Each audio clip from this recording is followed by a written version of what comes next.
Imagine being a total loser, barely scraping by at a dead-end logistics job, treated like trash, zero respect, zero power.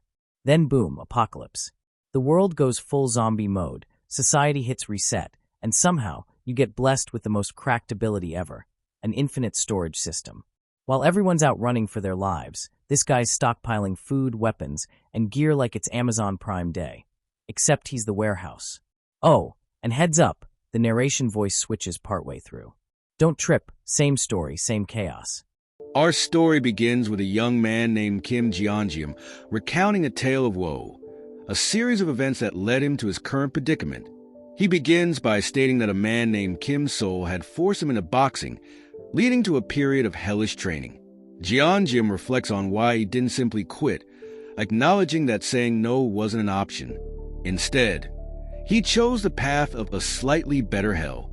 Later, Kim Sol revealed the true reason, that he simply needed a sparring partner because there wasn't anyone in the junior division. Jeongeum finds this ridiculous. Jeongeum then shifts to his current situation at a logistics center, commenting that he finds himself talking to a robot. He observes the lack of warmth and the scarcity of people at the center, and realizes that he must have come to the wrong place. He reflects back to his military discharge about 2 months prior. The joy was short-lived. His family moved to a bigger house in Wajongbu, leaving him behind in a studio apartment near the school. His parents, as a gift for his discharge, paid for the deposit and half a year's rent, initiating his forced solitary living. With this newfound freedom, Jeongeum began his job hunt. He had some savings from the military and the government scholarship for multi-child families, so he wasn't in a rush.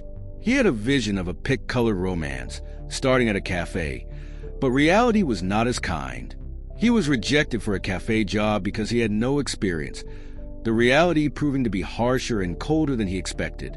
After a month of job hunting, his boredom was extreme. He was bored and considered himself useless. He contacts his sisters and expresses his feelings. They both tell him he was an idiot for moving into a studio apartment so early, and further stated he should have stayed home. They suggest he come to their gym and point out that it was easy to get a job as a delivery driver. They inform him that even delivery companies use AI to make the work easier. They tell him about PX Fulfillment Center, and that many people his age are working there. Jeongeum finds himself at the PX Fulfillment Center. He reflects on the lack of warmth and the fact his conversation partner is a robot. He never imagined that finding a job would be this easy. He encounters Manager Shin, who is having an issue with the inventory. Manager Shin tells him that PX is indicating there is still tuna in stock, despite the fact that they are out, and asks that he check the warehouse. Jeongeum agrees and begins to search for the tuna.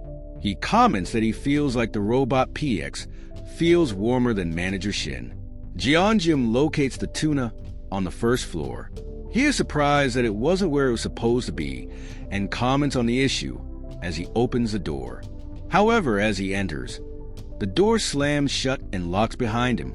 Jeongeum realizes that he's trapped, and he attempts to call Manager Shin, but is sent to voicemail. He considers calling for help, but decides against it, since it doesn't seem too serious, and doing so would make things awkward with his manager. Jeongeum, still trapped in the warehouse, decided to wait, hoping the door would open soon. He messages his sister, informing her of his predicament. She finds it humorous, jokingly saying he's working for an escape room. Suddenly, a building collapses nearby.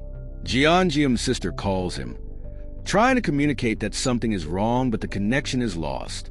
He hears a voice warning of danger, telling everyone to evacuate immediately and take shelter.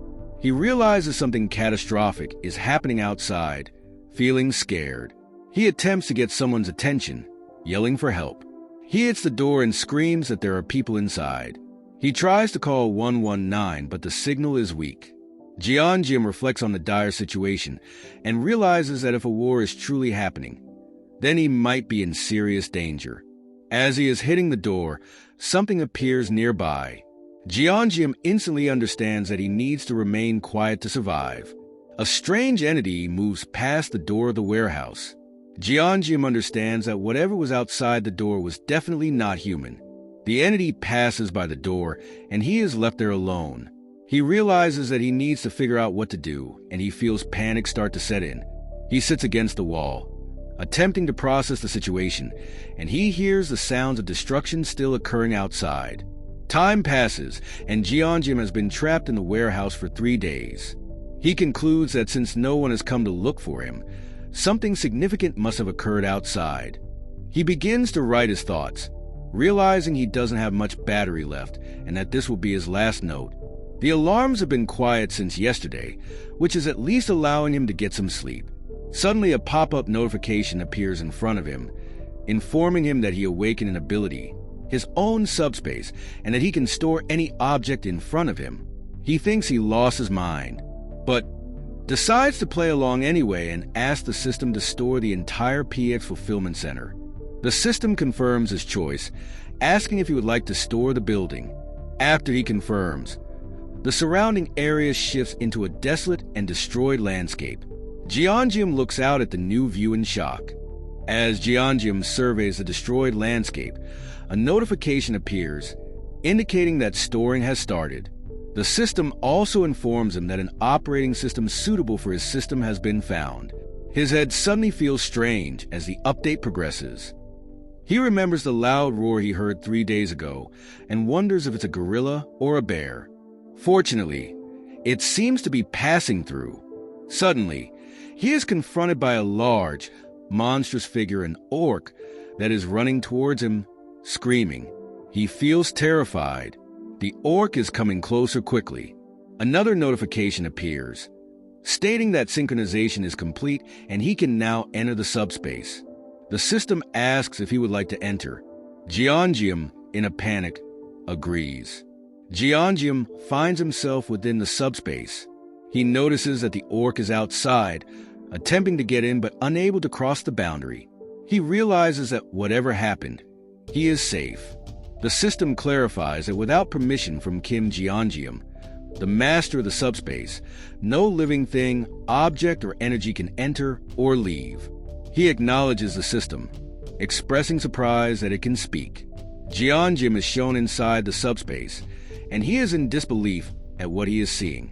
Jeongeum asks if the orcs really can enter. The system confirms, as he gets a notification stating he has completed his first tutorial and receives a mana stone as a reward.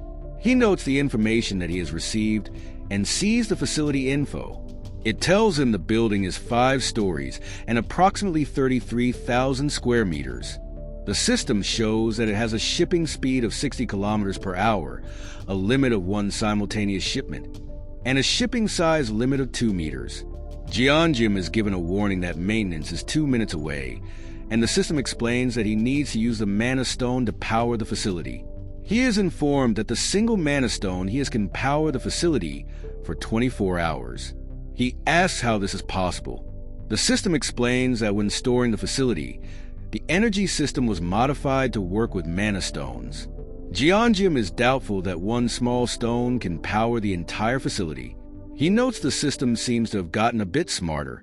The system alerts him that the energy supply has been cut off, which would impact Pax Fresh, a delivery system that stores and delivers fresh and frozen foods.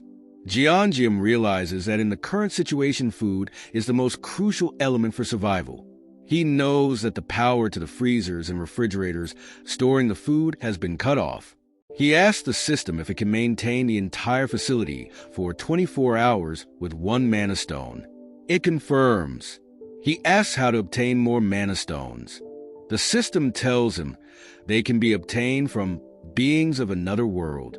Jeongeum contemplates the meaning of beings of another world. He uses the mana stone to maintain the facility. He asks if he can search for items like before, and the system confirms. He begins searching for weapons and locates a camping hand axe, a kitchen knife, and a folding steel knife. He reflects that these items would be hard to use in close quarters. He decides throwing them is his best option, but he is concerned that there's not much stock of these items left. He is also unsure that the blades would penetrate the orc's muscles. He decides that he doesn't have to kill it in one go, and inflicting a serious wound would be sufficient. He convinces himself to try and commits to the fight. He throws the weapons. The weapons make contact, but they don't seem to do significant damage. Jeonjim realizes the knives are too light, and the only thing that might be effective is the axe, but then wonders about throwing heavy objects, like a bowling ball, to target the joints. He asks PX how much of the axes are left in stock, and the system indicates that there are 15. He notes that there were 15 before, and he wonders why they are duplicating. The system explains that items in the subspace are created by converting real objects into information. Therefore, they can be duplicated, and while they can be damaged, they cannot be depleted. Jeonjim, realizing that this means infinite stock, decides he can just throw freely. He reflects that he will get tired before killing the monster, and the system tells him that he doesn't have to throw them manually, and he can automatically ship products out of the subspace. It can only ship once every 30 seconds, but that shipping time can be reduced by enhancing the skill. He asks how to do it, and the system explains that if he just thinks of the registered product and says ship, it will be automatically shipped. He says ship, and a knife travels at an incredible speed out of the subspace. Jeonjim is shocked at the shipping speed, which the system confirms is 60 kilometers per hour. It tells him it can be increased to 75 kilometers per hour, and any further increase would require enhancing the skill. He asks how to enhance the skill, and the system informs him that he can do so with mana stones. Jeonjim realizes he needs to search for items and locates lightweight combat boots, tactical combat pants, a detailed map of Seoul, and 12 color markers. He locates his home on the map and also marks Dabong District with Jongbu, Gangnam, and Yeoljiro. He decides that if he goes to the nearest place first, then that would be his order. He acknowledges that he must get to everyone safely, noting it's quite far to walk, but he has a decent means of transportation. He locates and decides on a dual-ton Kodiak Sports electric bicycle. He then states to his loved ones to just hold on a little longer. The youngest is coming soon. The story continues with Jeonjim outside the subspace. He has been outside for 30 minutes and has already killed 12 orcs. He reflects on his ability, noting two key things he has learned. First, the shipping ability is overpowered, even with a 30-second cooldown and a limited range. He also realizes that this ability can be upgraded with mana stones. He then thinks about the product retrieval ability, which automatically retrieves dispatched items. He realizes it is as convenient as the shipping ability. He discovers that while normal items like axes don't need to be retrieved, mana stones do. He also realizes that the mana stones are only available after the enemy is dead. He gets a notification stating he has obtained 1 mana stone, and now has 13 total. He reflects that he is literally collecting money. He concludes that it's good that he put PX into the subspace. As long as it's maintained, he cannot die inside. Now he needs to get his family into the subspace. As he is moving, he reflects on the second thing he has learned. There are more creatures beyond common sense, not just orcs. He spots a winged creature, larger than an orc, and realizes it's going to be tough to hunt. He hears several cries in the distance. Suddenly, Jeonjim hears a human scream. He rushes toward it and sees a man being attacked by the winged creature. He sees that it's Mr. Choi. Mr. Choi is being attacked, and the winged creature seems to be ignoring him. He realizes that the smaller Mr. Choi seems like an easier target. Jeonjim knows he needs to do something to distract the creature. He begins to ship a variety of different objects towards the winged creature. Suddenly, the winged creature is killed by an axe that appears out of nowhere. The man is amazed that a wyvern was killed with a single axe throw. He looks over and sees a man on a bicycle. He is astonished that a soldier was able to do that. A survivor thanks Jeonjim profusely and believes he is a soldier. He states that Jeonjim saved their lives. Jeonjim clarifies that he is not a soldier and is actually a PAX FC employee. He also adds that he is aware of abilities. The survivor exclaims that even if he isn't a soldier, he has unusual skills. The man expresses his envy that Jeonjim has an ability, and he does not, though. He states his is just a humble driver ability. He also says they are fortunate to have found help around this area. He confirms that he understands abilities. He then thanks Jeongeum again. The survivor asks if there are other people nearby. He explains that this area, Block C, had a lot of people due to the logistics center, but most have been killed. He states that there might be 10 to 15 survivors left, isolated in the Block E underground terminal, and that they were also there searching for a road vehicles could use before the building disappeared. He offers Jeongeum to join them on the 4th basement floor, where the monsters have never attacked, so he can at least sleep comfortably and have snacks. Jeongeum is considering it, as he heard them mention vehicles, and that might be a way to get to his family, deciding that he needs to get information and that he cannot refuse. He accepts the offer and they begin to lead the way. He also notes he doesn't trust them, but worst case scenario, he can just go into his subspace. He realizes they do not know about his ability. As the group walks together, Jeongeum notices a man with a face he has never seen and feels like something about him is dangerous. They are shocked at the sudden appearance of an orc. They confirm that no one was injured, but they acknowledge the space is no longer safe. Jeongeum expresses concern that he was told it was safe from monsters. They introduce Jeongeum as the one who saved them from the wyvern. They also discuss the unique ability he used to kill it. The group praises Jeongeum for saving Yongsu and Byeonkyol. A woman hugs Jeongeum, thanking him profusely, and jokingly asks if he has a girlfriend. The people then begin to introduce themselves. Lee Jin-mak, the center manager of Daehin Express Terminal, thanks Jeongeum for saving his men. He then invites him in, offering food and a safe place to rest, explaining that they have plenty of supplies from the logistics center. A man then informs Lee Jin-mak that the logistics center has disappeared without a trace. He explains that is why they were chased by the wyvern. The survivors are shocked and ask how that is even possible, as the building was huge. Lee Jin-mak states that they don't know how it happened, but things are different now. He then decides that they need to dig through the tunnel, as things will only get worse if they stay here. Another survivor agrees, and they all decide to force their way through. Lee Jin-mak then asks if Jeongeum is coming. Lee Jin-mak explains that they need vehicles, as they all have homes in other areas. They have working vehicles, but all the roads are blocked. He explains that a golf course blocks the north. Containers block the east, and the expressway is destroyed to the south. The tunnel to the west is the only way out, but a group of wyverns has taken over it.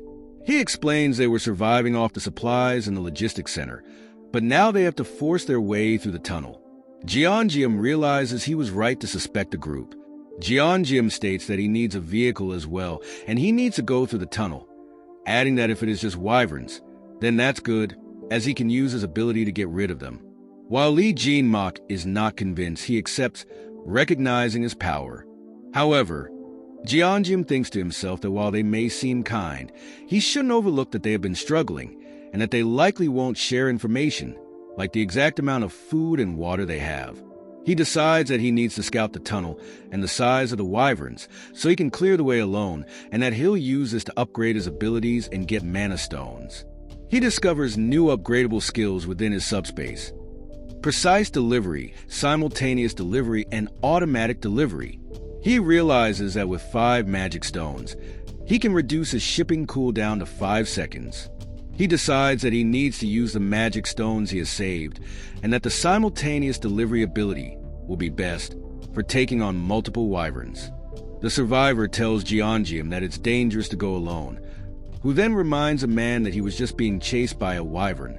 The man states that he believes Jeongeum will save them again. Jeongeum expresses gratitude for their trust.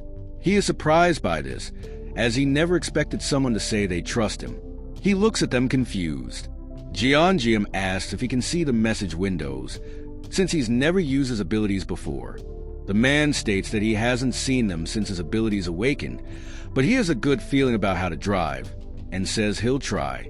The man begins to drive, and Jeongeum is immediately concerned by his driving. He's having difficulty seeing because of the damaged vehicles on the road. The group states that there is a wyvern ahead. They then see several wyverns ahead. The group expresses panic, wondering what they should do. The survivor tells Jeongeum that he can't see and asks what to do. Jeongeum tells him to keep driving. The tunnel is closer than he thought, and the group sees it. Then the man suddenly stops, saying nothing with express fear. He is stopped because the wyverns have surrounded them. They realize that they are surrounded and that there is no way they can outrun or kill them, even with Jeongeum's ability. The driver says it's over for them. Jeongeum realizes he can't hide his ability anymore, stating that there's no way they can handle this many wyverns. He makes the decision to use 10 mana stones for simultaneous delivery, and the remaining 5 for cooldown. Pax confirms this.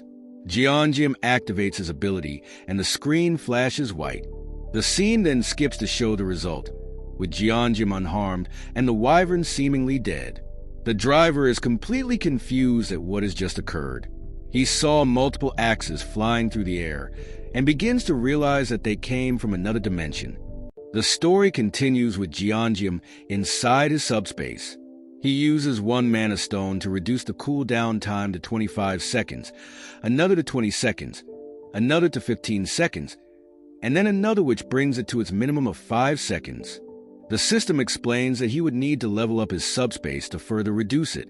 He tells Yongsu that he needs to stay close for protection. Yongsu agrees, and then seems shocked to see the logistics center behind Jeongeum. The wyverns begin to attack once more. Jeongeum begins launching axes toward the wyverns. Yongsu expresses disbelief that the logistics center is launching axes. He states that he doesn't understand, but recognizes that for Jeongeum, these monsters aren't a problem. He adds that if Jeongeum wants to pass through the tunnel, then he can do it easily. He realizes he doesn't need to use the vehicles as transport because he has his abilities. He expresses his jealousy that Jeongeum has the ability to get to his family faster. The survivor who was previously riding with Jeongeum mentions that the wyverns are running away, and then says they are smarter than they look. Jeongeum thinks that he wanted to enhance his precision delivery, but he is short on mana stones. Yongsu asks Jeongeum what the blue stones are, and Jeongeum tells him they are mana stones. Yongsu asks if it's Jeongeum's first time using them, and if abilities can be enhanced. Jeongeum confirms. He states that's why he didn't extract the mana stones from the Orc's corpse, implying that not all abilities work the same way. He then expresses his disbelief that Jeongeum has such an incredible ability. He also says that with his abilities, he could probably break through the tunnel alone. Jeongeum thinks to himself that he didn't intend to show off his abilities, and that he just planned to scout, then secretly break through. Yongsu apologizes for getting in the way, and Jeongeum states that he would not have been able to get through alone.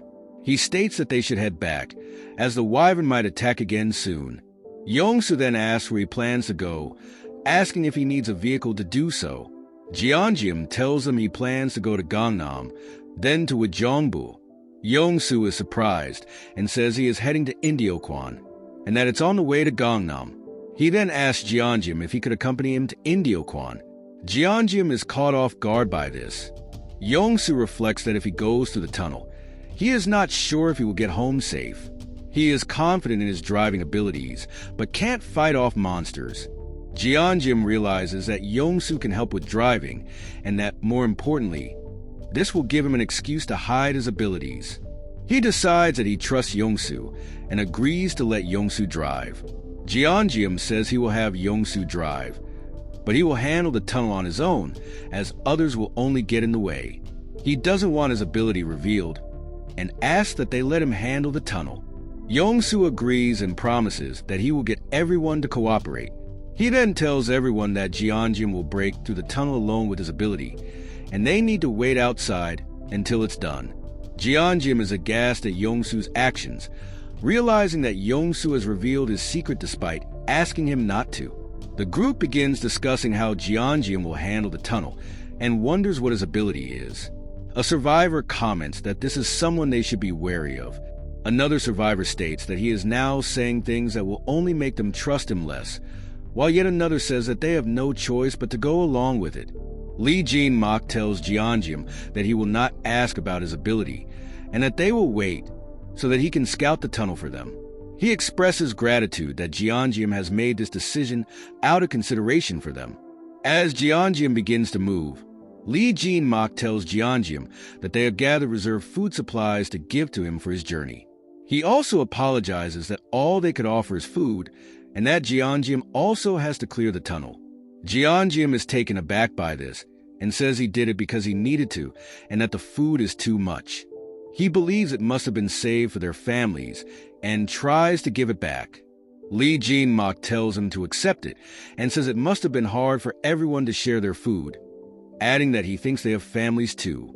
Lee Jin-mak then says it's time to bring out the alcohol. He states that it's a shame there's so little, but it's for the best. He pours them all some and tells them they can have just enough to safely arrive with their families. He proposes a toast to a safe arrival and for Jeongeum. Jeongeum is moved. As he's having a moment with the group, the screen shifts, showing the area before him as an open and destroyed world. The group begins to express alarm at this new vision.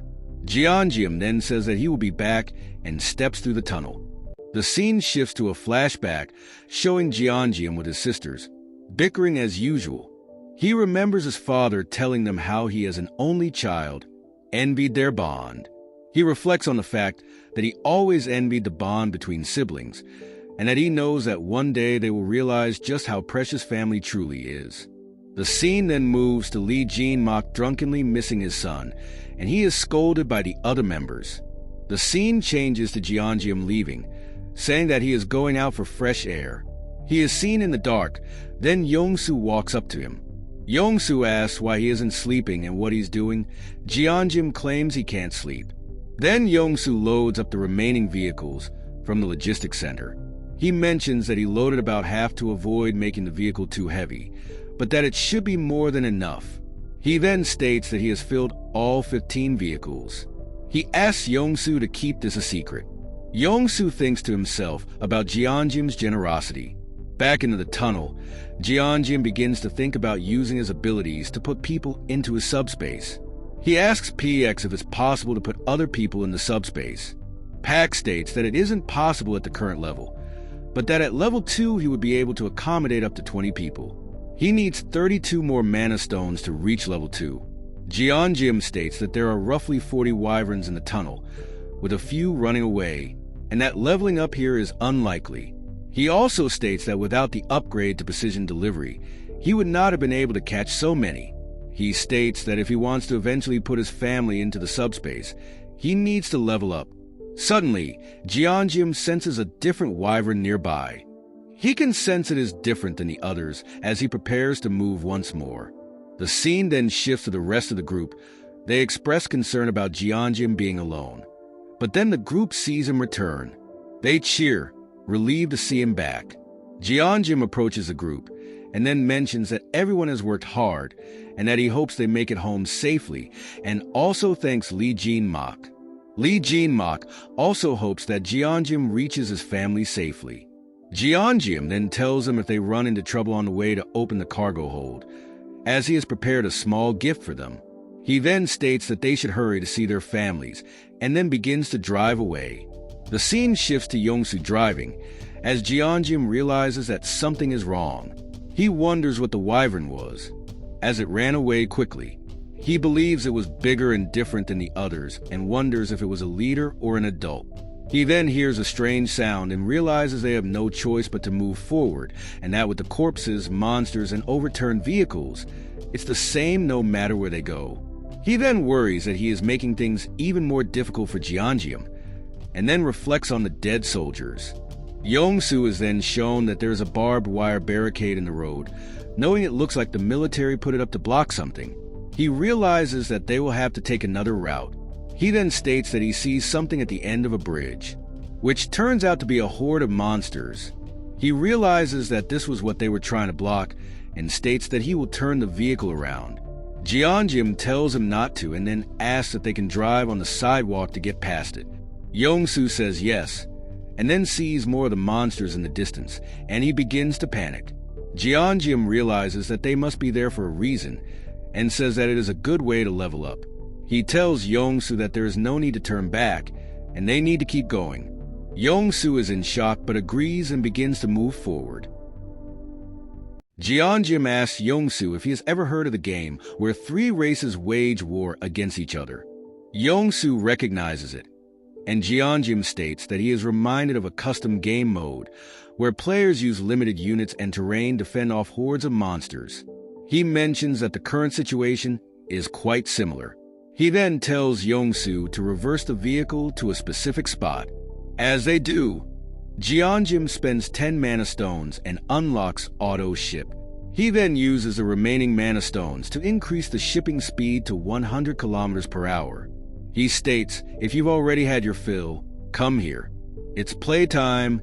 He summons a double-door refrigerator, launching it towards the oncoming horde of mutated dogs. The refrigerator, a massive white rectangle, is sent hurtling through the air with a whoosh, crashing into the pack of monsters. One of the beasts is sent flying, while others are crushed under the sheer weight of the appliance.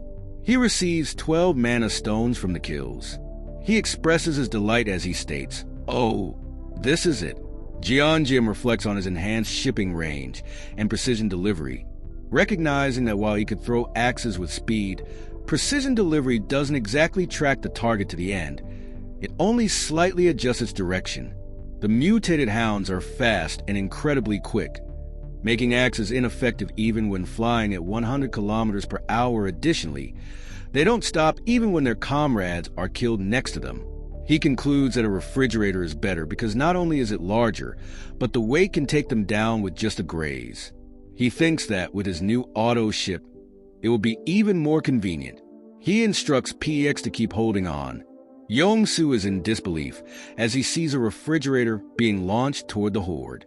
Confused as to how he can keep firing the same refrigerator, he wonders if the items that are being retrieved are coming back as new products. Jeonjim then asks Yongsu if he would like something to eat. He then realizes Yongsu's true question and asks if the stock is infinite, and if Yongsu didn't realize he was retrieving the axes from the ground. He then clarifies that he is just collecting them from the ground so they don't damage people's feet. Yongsu asks if it's true that the stock is infinite, and Jeonjim confirms, then asks what Yongsu would like to eat. Yongsu says that he wants a Coke Zero and a donut. Yongsu says that he is ashamed as he doesn't even know what Jeonjim's ability is, but he wanted to share his food. Jeonjim expresses his gratitude and says that he went on patrol and that there is everything in the logistics center. He adds that he thinks he will be able to get home soon. Yongsu confirms and says that they are an hour from his home and he hopes that everyone, including Jeonjim, stays safe. Jeonjim replies that he's worried, as he doesn't think he can show up to his family in his current state. He suggests getting some new clothes for the time being. Yongsu says he can help with that, but that he's not sure if he has what he's looking for. Jeonjim mentions that the issues with the wyverns have been mostly solved and that they should leave soon. Yongsu begins to drive, and Jeonjim asks him to slow down as he starts to feel sick. Yongsu says that it will only take 20 minutes. He continues to drive incredibly fast down the narrow road. Suddenly, Yongsu slams on the brakes and they come to a halt. Yongsu proclaims that they have arrived. The scene shifts, showing them in a new area. Yongsu, observing the dilapidated buildings, notices that the buildings themselves are old. He also notes that there are only remnants of the buildings, but no corpses. He states that it is different from the main street and decides that his family will be safe. He states that he just needs to open the door. Jeonjim reflects on Yongsu's frantic desire to see his family. He stepped on the accelerator so hard that he traveled an hour's distance in less than 20 minutes. Jeonjim recognizes that if Yongsu had to face a cold corpse, he would not be able to open the door. He then thinks to himself that he would rather have someone else open the door for him. He then wonders if he should just press the doorbell for him. He then says that he will. Jeonjim states that no one wants to confirm their family's death, even if there's only a 1% chance. He steps to the door to ring the doorbell. The door is then opened by Yongsu's family, who look shocked, but quickly show relief and cry. Yongsu asks his wife how she knew to open the door, and she mentions that she heard a noise and looked through the peephole. Yongsu then hugs his family and is relieved that they are safe. Yongsu's child says that she hates him, but then hugs him. Yongsu's wife then asks who Jeongeum is. Yongsu tells them that he is the person who helped him get there safely. Yongsu then calls out to Jeongeum to introduce them. Jeongeum starts to faint and reflects that he can't sleep there, as his last memory was hazy. He is shown being supported by Yongsu's family, who are trying to help him rest. Jeongeum starts dreaming of his interaction with his father at a funeral, saying that the emotion of parting does not just include sadness, but affection, gratitude, regret, longing, those kinds of emotions. He is then reminded that the best type of love is caring without expecting anything in return, and that he needs to be grateful. He reflects on that idea, and then recalls his memory of his sisters.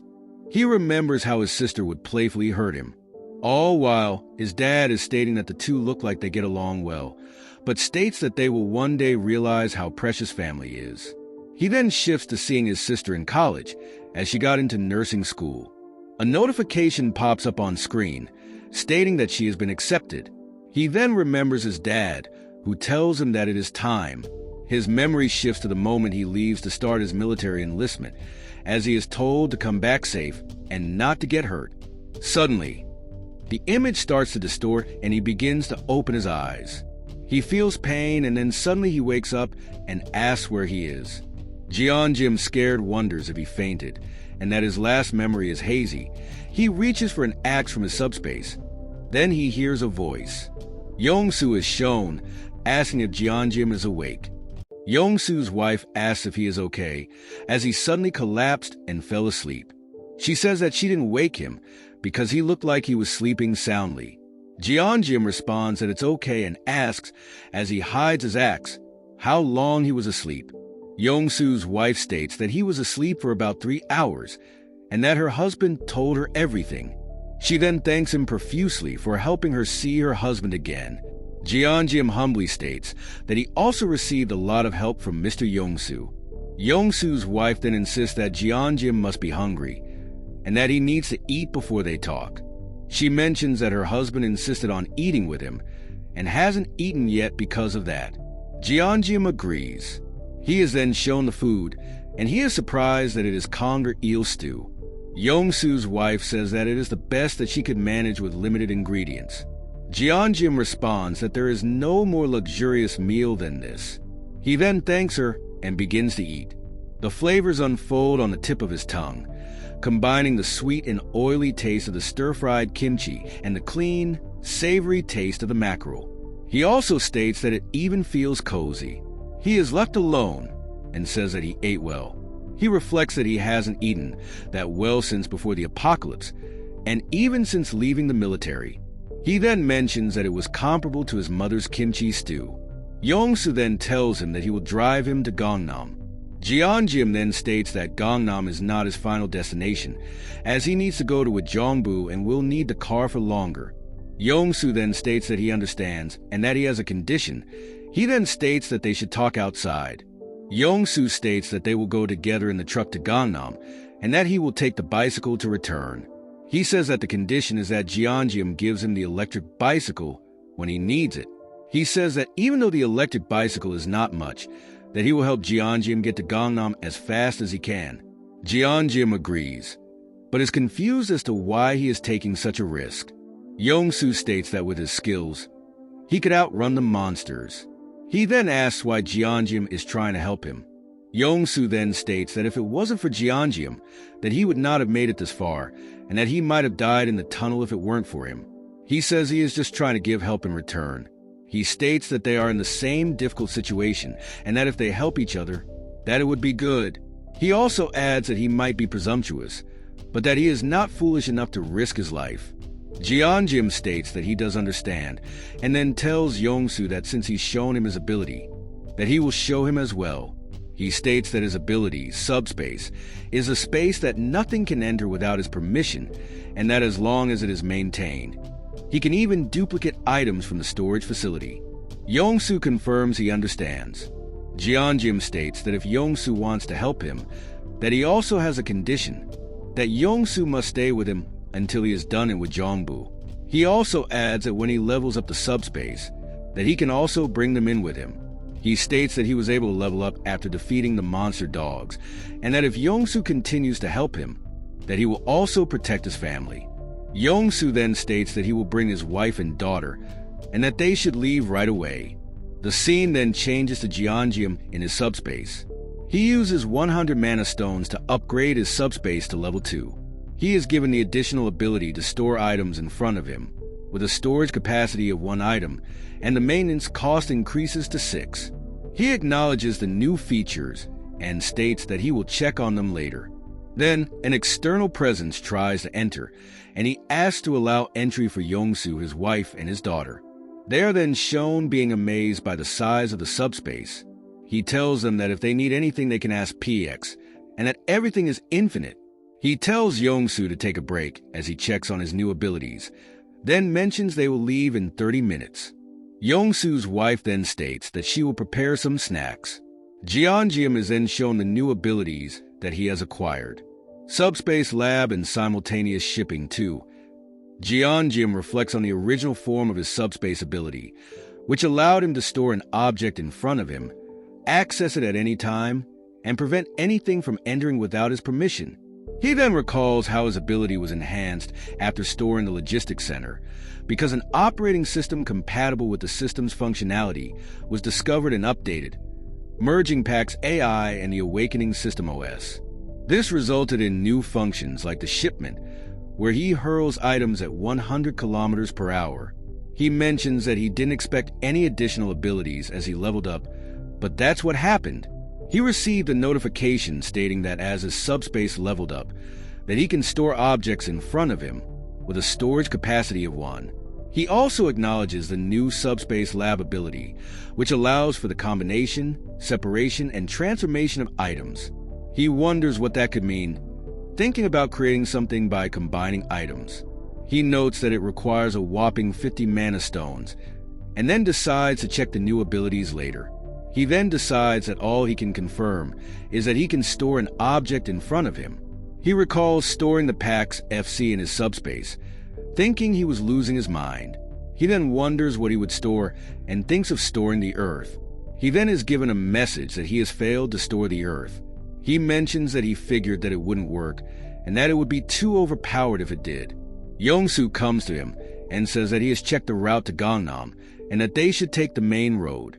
Jeongeum agrees. He then asks why Yongsu isn't playing with his daughter. Yongsu says that she fell asleep after playing for a bit, as it seems she felt safe in the subspace.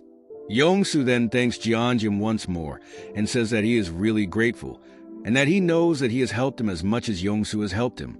Yongsu then says that he will do whatever he can to help, and becomes serious, and Jeongeum wonders why he is suddenly being so serious. Yongsu then states that he will help, and that driving is the only thing he can help with. But in terms of speed, he is faster than anyone. Jeongeum then jokingly asks him to drive slowly. Yongsu says he can't, as Jeongeum has helped him, and that they should speed up. The scene then shifts to them driving, and it is shown that they are moving at an incredible speed. Jeongeum notes that the area is more deserted than the main road, and that it seems like there aren't many monsters where there are no people. Yongsu then states that he has heard that this area is a Bronze Age archaeological site, and that it hasn't been developed. He adds that even though the road is a bit rough, there aren't any monsters or suspicious people. Then, he notes a military barricade with spike strips. Yongsu then wonders if the military is still present. However, Jeongeum states that they are not military personnel, just using the equipment. He states that they've probably been watching them from somewhere, and that it looks like they won't be able to avoid them. Jeongeum opens a small portal under the steering wheel and tells Yongsu to get inside. Yongsu asks if he will be okay, and Jeongeum states that he will be fine, and that if they intended to kill them, they would have shot already. He notes that there are 3 of them. The scene shifts to the people that have stopped them. One notes that the driver sucks. They then tell them to get out and open the cargo. They are surprised to see all of the food, and then ask where they got it. Jeongeum says that it is from a logistics center. One of the men says that it is time, and they should wrap it up and take him. One of them punches Jeongeum in the stomach, bringing him to his knees, as another pulls a cover over his head. Jeongeum is then shown being led into a dimly lit room. He is then told that he is with a group called the Joint Command Communications Headquarters. He is told that he was brought there quickly. They then reveal that he is standing by a soldier's corpse. He is told that the man with the hood was brought there for them to have a look at him, and then asked if he had the food that they were told that he has. They state that he said it came from a logistics center, and that he is the only one who can get in. They then ask him where he got them. Jeongeum confirms it is from the Gunpo Logistics Center. One of the men states that it is smart, and that they should have gone there first. A monster sound is then heard. The man with the long coat confirms that they are facing a wyvern, then says that it is huge and no joke, and that he almost died to it. He also mentions that his attacks felt blocked by something. He states that a soldier who attacked it with bullets had his head smashed into a wall and died. He then states that if his powers don't work on it, that bullets wouldn't have a chance. He states that they were recruiting people to fight the monsters, but that the military was weak. So he took over. He then clarifies that he hasn't killed them yet. He tells Jeongeum that he wanted to keep them alive because they seemed to know a lot, but he was starving, and that they would have probably died on their own. He then states that there are weapons and everything, but that they are out of food and that they will go to the logistics center with Jeongeum to get more, telling him not to worry as if they accept him as a member of the family, they can protect them. Jeongeum, disgusted, realizes that this is the perfect place to store, and states to PX to store the Joint Command Communications Headquarters in the Subspace. The scene cuts to Jeongeum as he finishes storing the military base with a resounding thwumph. The leader, not understanding what had happened, exclaims, "What the? Where's the building?" Jeongeum then notes to himself that suddenly he just feels dizzy, similar to when he stored the PX. He also adds he needs to cut the line quickly. As the wyverns start to come near, they take to the air, seemingly attracted by the sounds. A series of creatures starts to converge on the location with razor-sharp teeth. A man from the military base cries out to run. He cries out that they are to shoot the smaller ones down first, then handle the bigger one. He wonders if just guns will work, but states that if he is able to use his ability, that he may be able to catch it. One of the surviving personnel cries out that they are traitors. After that, he realizes that he is in big trouble. The wyvern comes very close and has very defined scales and a menacing snarl. Jeongeum activates his ability and drags a soldier with him.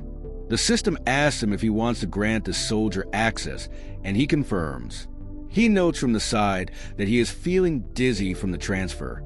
He states the process is still ongoing. Jeongeum notes that he was able to sneak in during the chaos. He states that he now needs to account for storing things, as there could be dangerous aftereffects. The leader of the group is yelling and is charging forward with a melee weapon in hand. He's yelling about them being lizard bastards. He comes up to the creature and starts unleashing punches left and right, with what seems to be heavy blows. He is then seen exhausted and mentions he's leveled up and that he can take it now. Youngsu runs to Jeongeum asking if he is okay and also asks who is with him. Jeongeum informs him that it seems that the figure is from the military and that he was being tortured. As they lay him down on a bed, Youngsu states that there's no major bleeding. Youngsu then tells Jeongeum about the building seeming to have appeared suddenly. They wonder what it is and note that from the outside, it just looks huge. Youngsu says that it seems to be a military base. Jeongeum then states that he brought it in, but didn't expect it to be that big. He also remembers being blindfolded and not seeing the exterior and realizes he needs to check. He asks Youngsu to look after the person and that he will be right back. Jeongeum states to himself that the possibilities of a military base are endless and that there are guns, ammo, explosives, gas masks, and even military vehicles. He then states that it is the perfect place to survive in the apocalypse, but then adds that using it will be a hassle and different than the logistics center. He states that with the logistics center, PX could handle everything. Jeongeum mentions that the guns are in the armory and the ammo and explosives in the magazine, and that they need to fetch it themselves. He realizes that he had no idea how big the military base was while he was blindfolded, and that it is even bigger than PX. Even if they find it, Youngsu has no combat experience. Just then, PX drone startles him inside the military space. Pax informs him that Sector 2 was added to the program, and it can now be treated like the warehouse. Jeonjim expresses confusion, and PX continues. As an outcome, items from Sector 2 will be the same as Sector 1. Jeonjim thinks about this, then states, "Wait, are you saying?" Jeonjim, surprised, confirms with PX that this means the rifles and ammo can be duplicated and shipped out. Pax confirms, but notes the process is still ongoing. The progress is at 0.81%. Jeonjim asks for an estimate of the completion time. Pax states it's difficult to say, but offers to prioritize specific items. Jeonjim requests rifles, ammo, grenades, vehicles, and fuel. Pax confirms prioritization within 10 minutes and offers to restrict ordering permissions for those items, which Jeonjim approves of, expressing some distrust of the soldier. Jeonjim reflects on the situation outside, hoping for a resolution but acknowledging it's unlikely due to the sheer number of wyverns. He concludes the only option is to fight. He then equips himself with a rifle from the Subspace, handing several large boxes of ammo to Yongsu. He explains that each box holds 10,000 rounds and to discard the gun if it jams. He asks Yongsu if he knows how to shoot. Yongsu confidently replies that seeing is faster than explaining. Yongsu opens fire on the wyverns, rapidly shooting down several. He comments on the difficulty of rapid fire, but notes they seem to have the situation under control for now. Jeonjim agrees, but notes that there was a large wyvern that is now missing. Jeonjim, inside the Subspace, scans the area outside, knowing that he can't see any enemies and wonders if they are hiding. He decides to send out a remote-controlled toy car as bait. Yongsu expresses doubt about its effectiveness, but Jeonjim assures him he has a plan. The large wyvern suddenly appears, having been hidden. It swoops down and destroys the toy car. Jeonjim comments that it was indeed hiding. He tells Yongsu to shoot, and Yongsu opens fire with the rifle, hitting the wyvern multiple times. However, the monster seems largely unaffected and roars in defiance. Yongsu expresses surprise at its resilience, questioning how it can still be standing and if it's deflecting the bullets with its thick hide. Jeonjim agrees that something feels off, remembering a thug mentioning a similar situation. He suggests that their attacks are being blocked rather than deflected. Jeonjim decides to test his theory, proposing a competition to see whether the wyvern's defense is stronger or their attacks are more powerful. He emphasizes their limitless supply of weapons from the Subspace. He then begins launching grenades at the wyvern, commenting on the physical strain of throwing so many. The wyvern, though hit by multiple explosions, still stands, albeit with some of its hide peeled off. Jeonjim is shocked at the creature's resilience, questioning what kind of monster it is. He questions if it has left. Yongsu confirms, but doubts it was because of their attacks. Jeonjim agrees, suggesting it retreated for another reason. He proposes they continue moving. Yongsu expresses concern about driving at night. Jeonjim shares Yongsu's apprehension, still shaken by the encounter. He reflects on how even grenades barely scratch the monster, leading him to question what weapons they could possibly use against something even stronger. He acknowledges the shrapnel from grenades is more dangerous than the explosion itself, and notes that using larger explosives could pose a risk to innocent people, as well as potentially make them appear monstrous. He ponders creating a weapon that's as powerful as a bomb, but without collateral damage.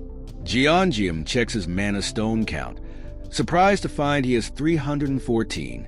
He reflects on the large amount he acquired from the wyvern, but concludes that he's not short on stones. He then uses the stones to upgrade his abilities, increasing launch speed to 150 kilometers per hour, reducing launch preparation time to 1 second, increasing simultaneous launch capacity to 4 items, and increasing launch range to 50 meters. He acknowledges the increased cost of upgrades, but is pleased with the increased power of his ability. He then unlocks the Pocket Dimension Lab, admitting curiosity about its function. He informs Yongsu he wants to try it out, but needs to stop the car.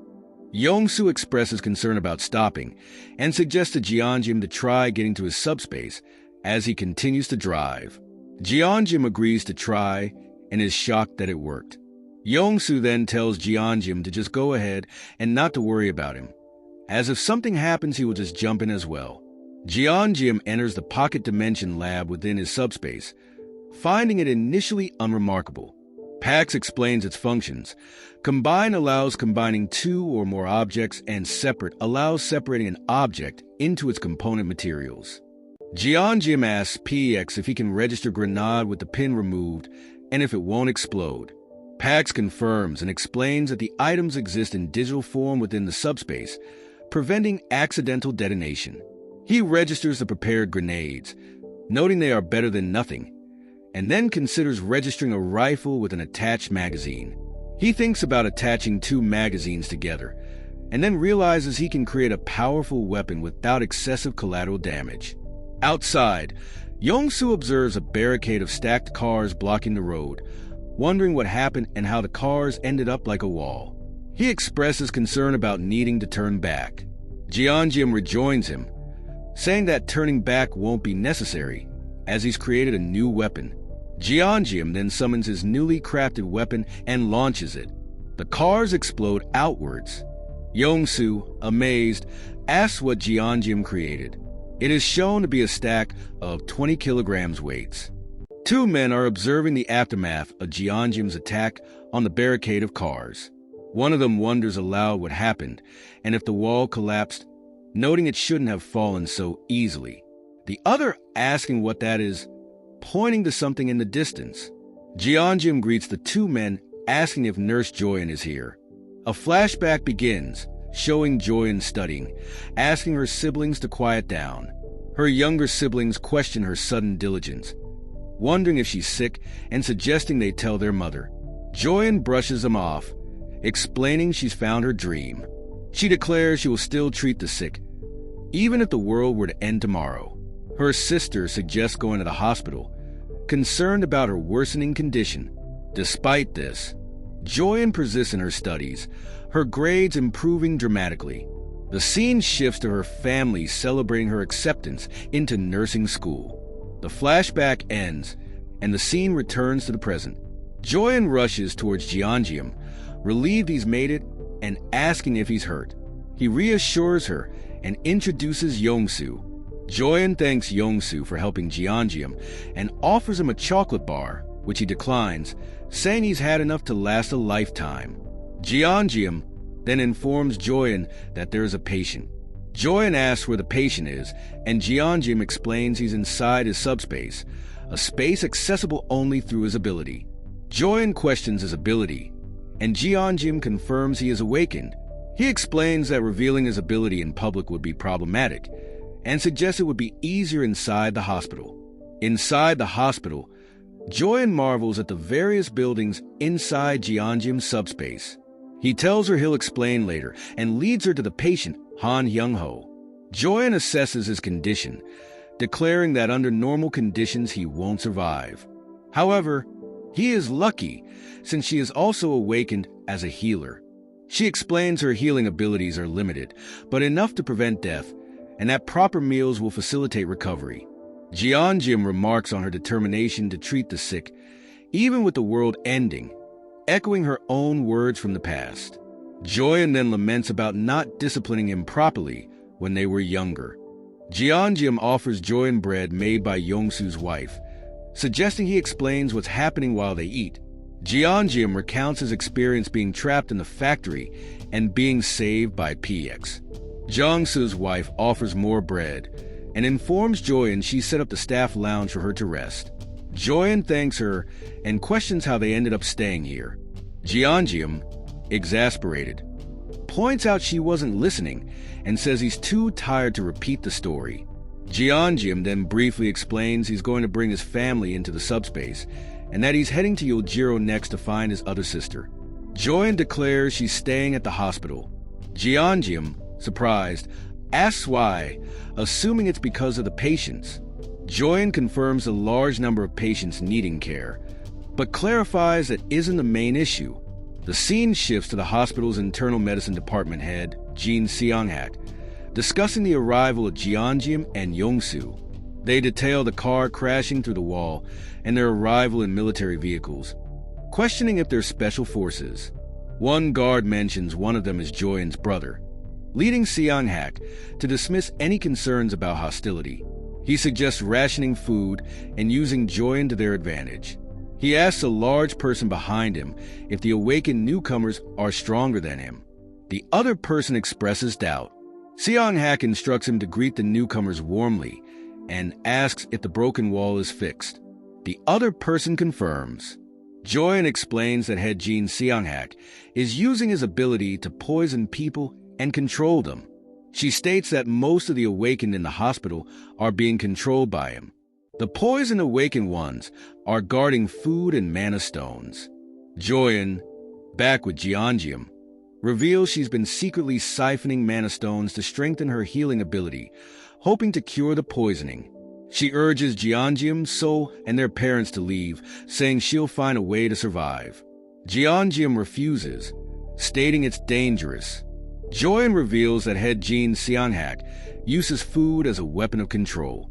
Jeongeum, realizing the situation, declares he'll handle it quickly and will demonstrate his ability.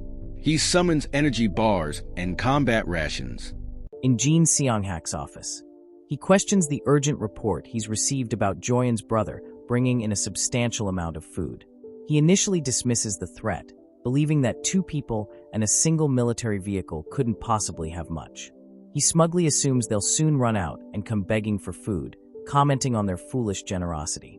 However, a subordinate reveals they have more food than what's currently stored in the hospital, leaving Seong-hak stunned.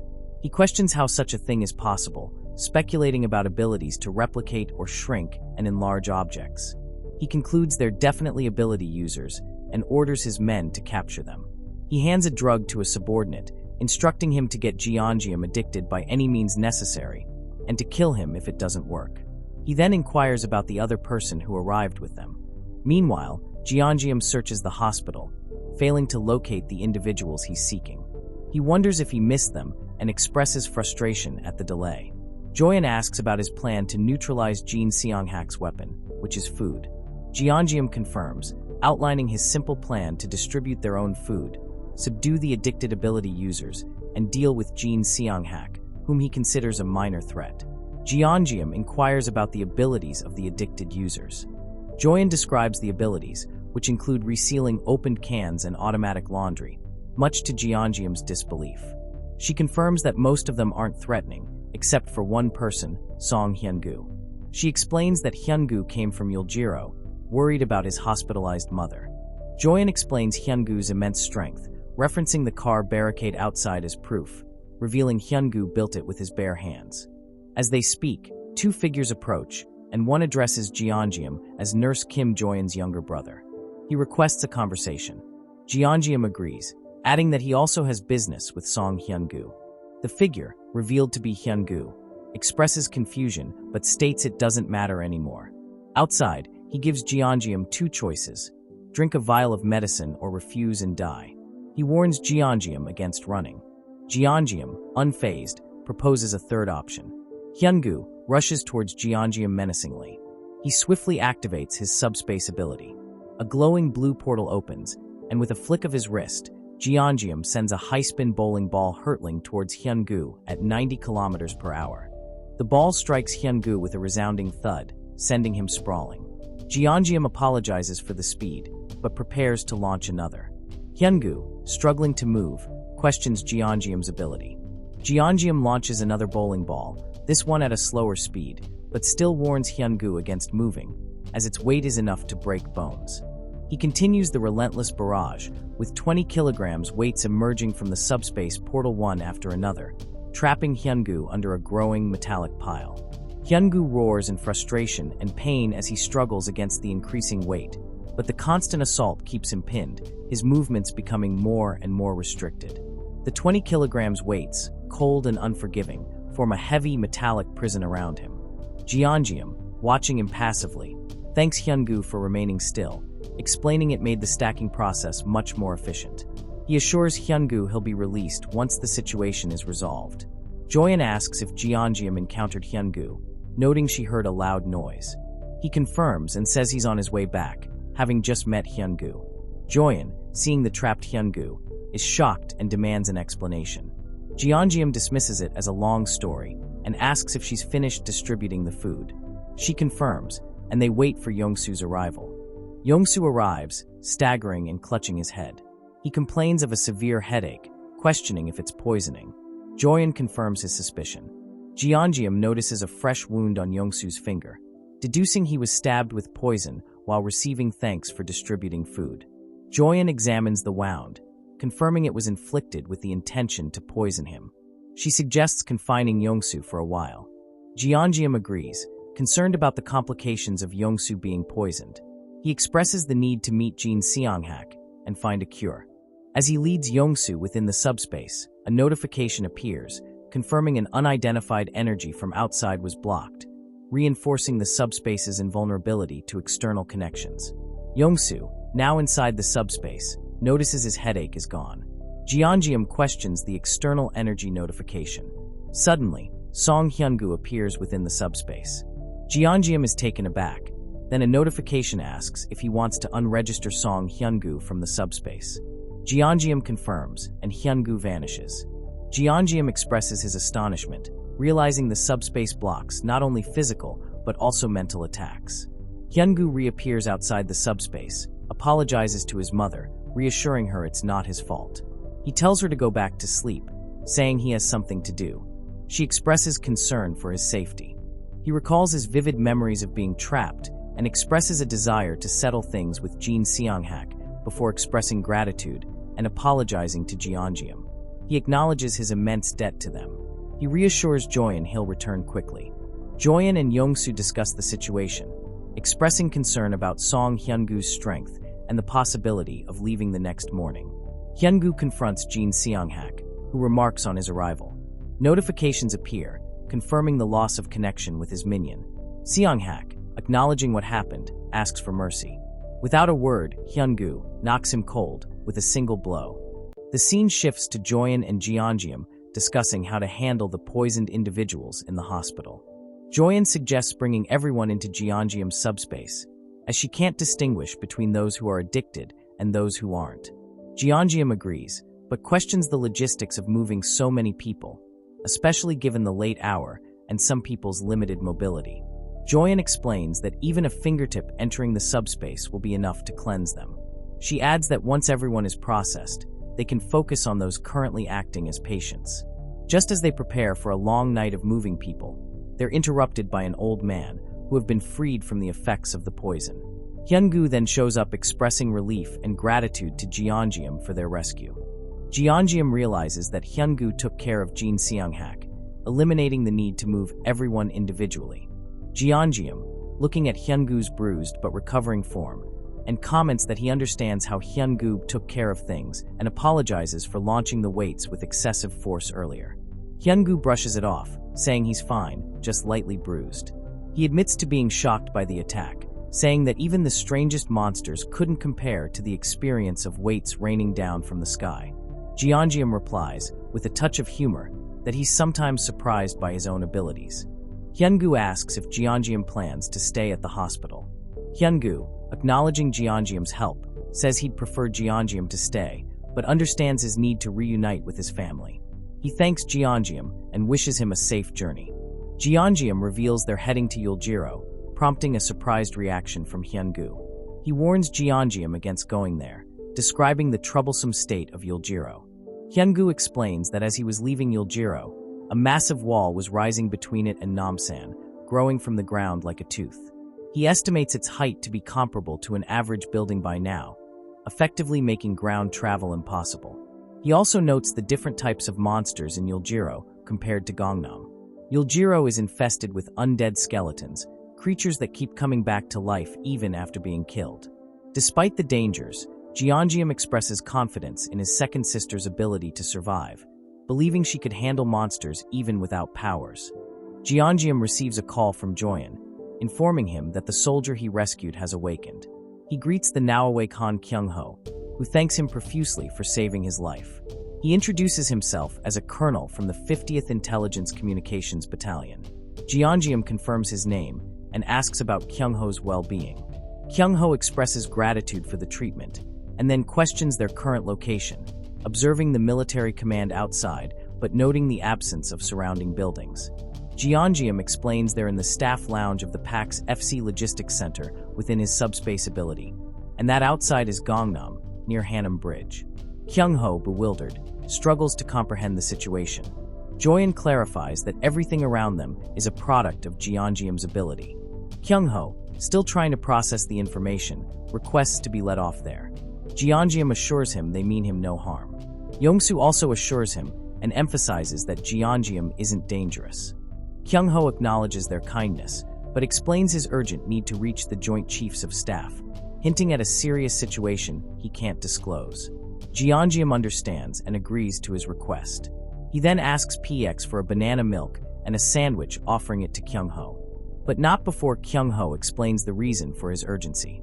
Kyung-ho hesitates, and Jeongeum, noticing his reluctance, instead offers a variety of steaming hot foods.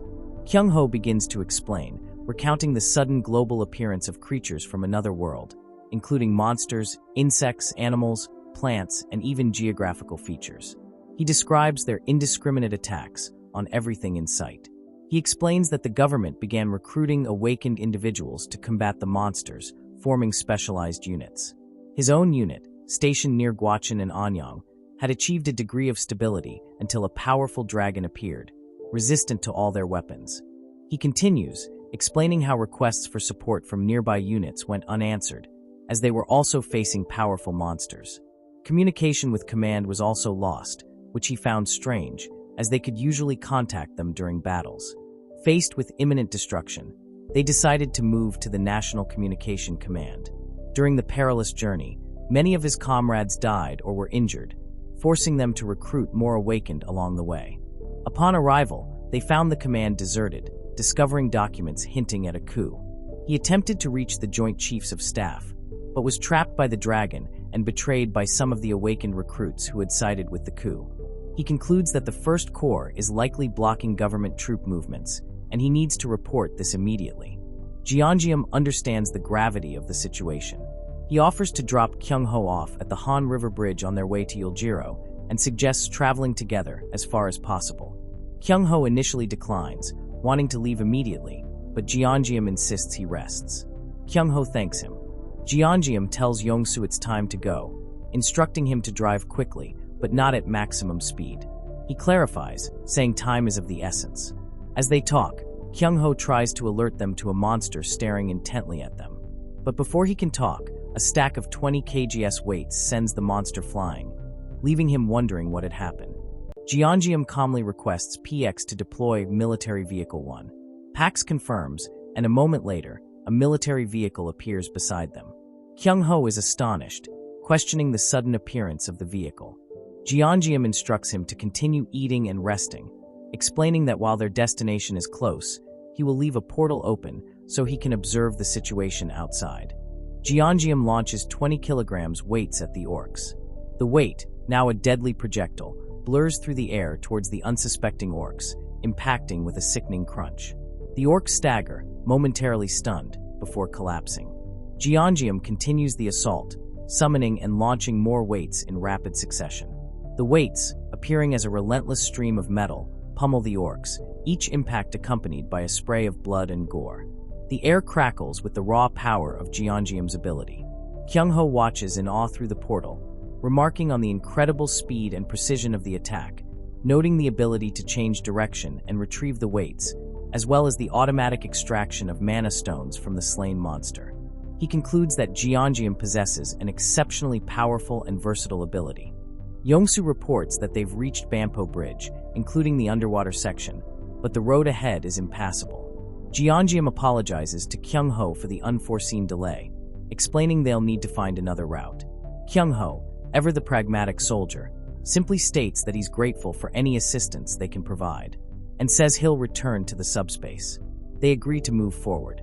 Jeongeum reflects on the speed of their journey, barely an hour to travel from Gangnam to Bampo Bridge, a feat made even more remarkable considering the detours and monster encounters along the way.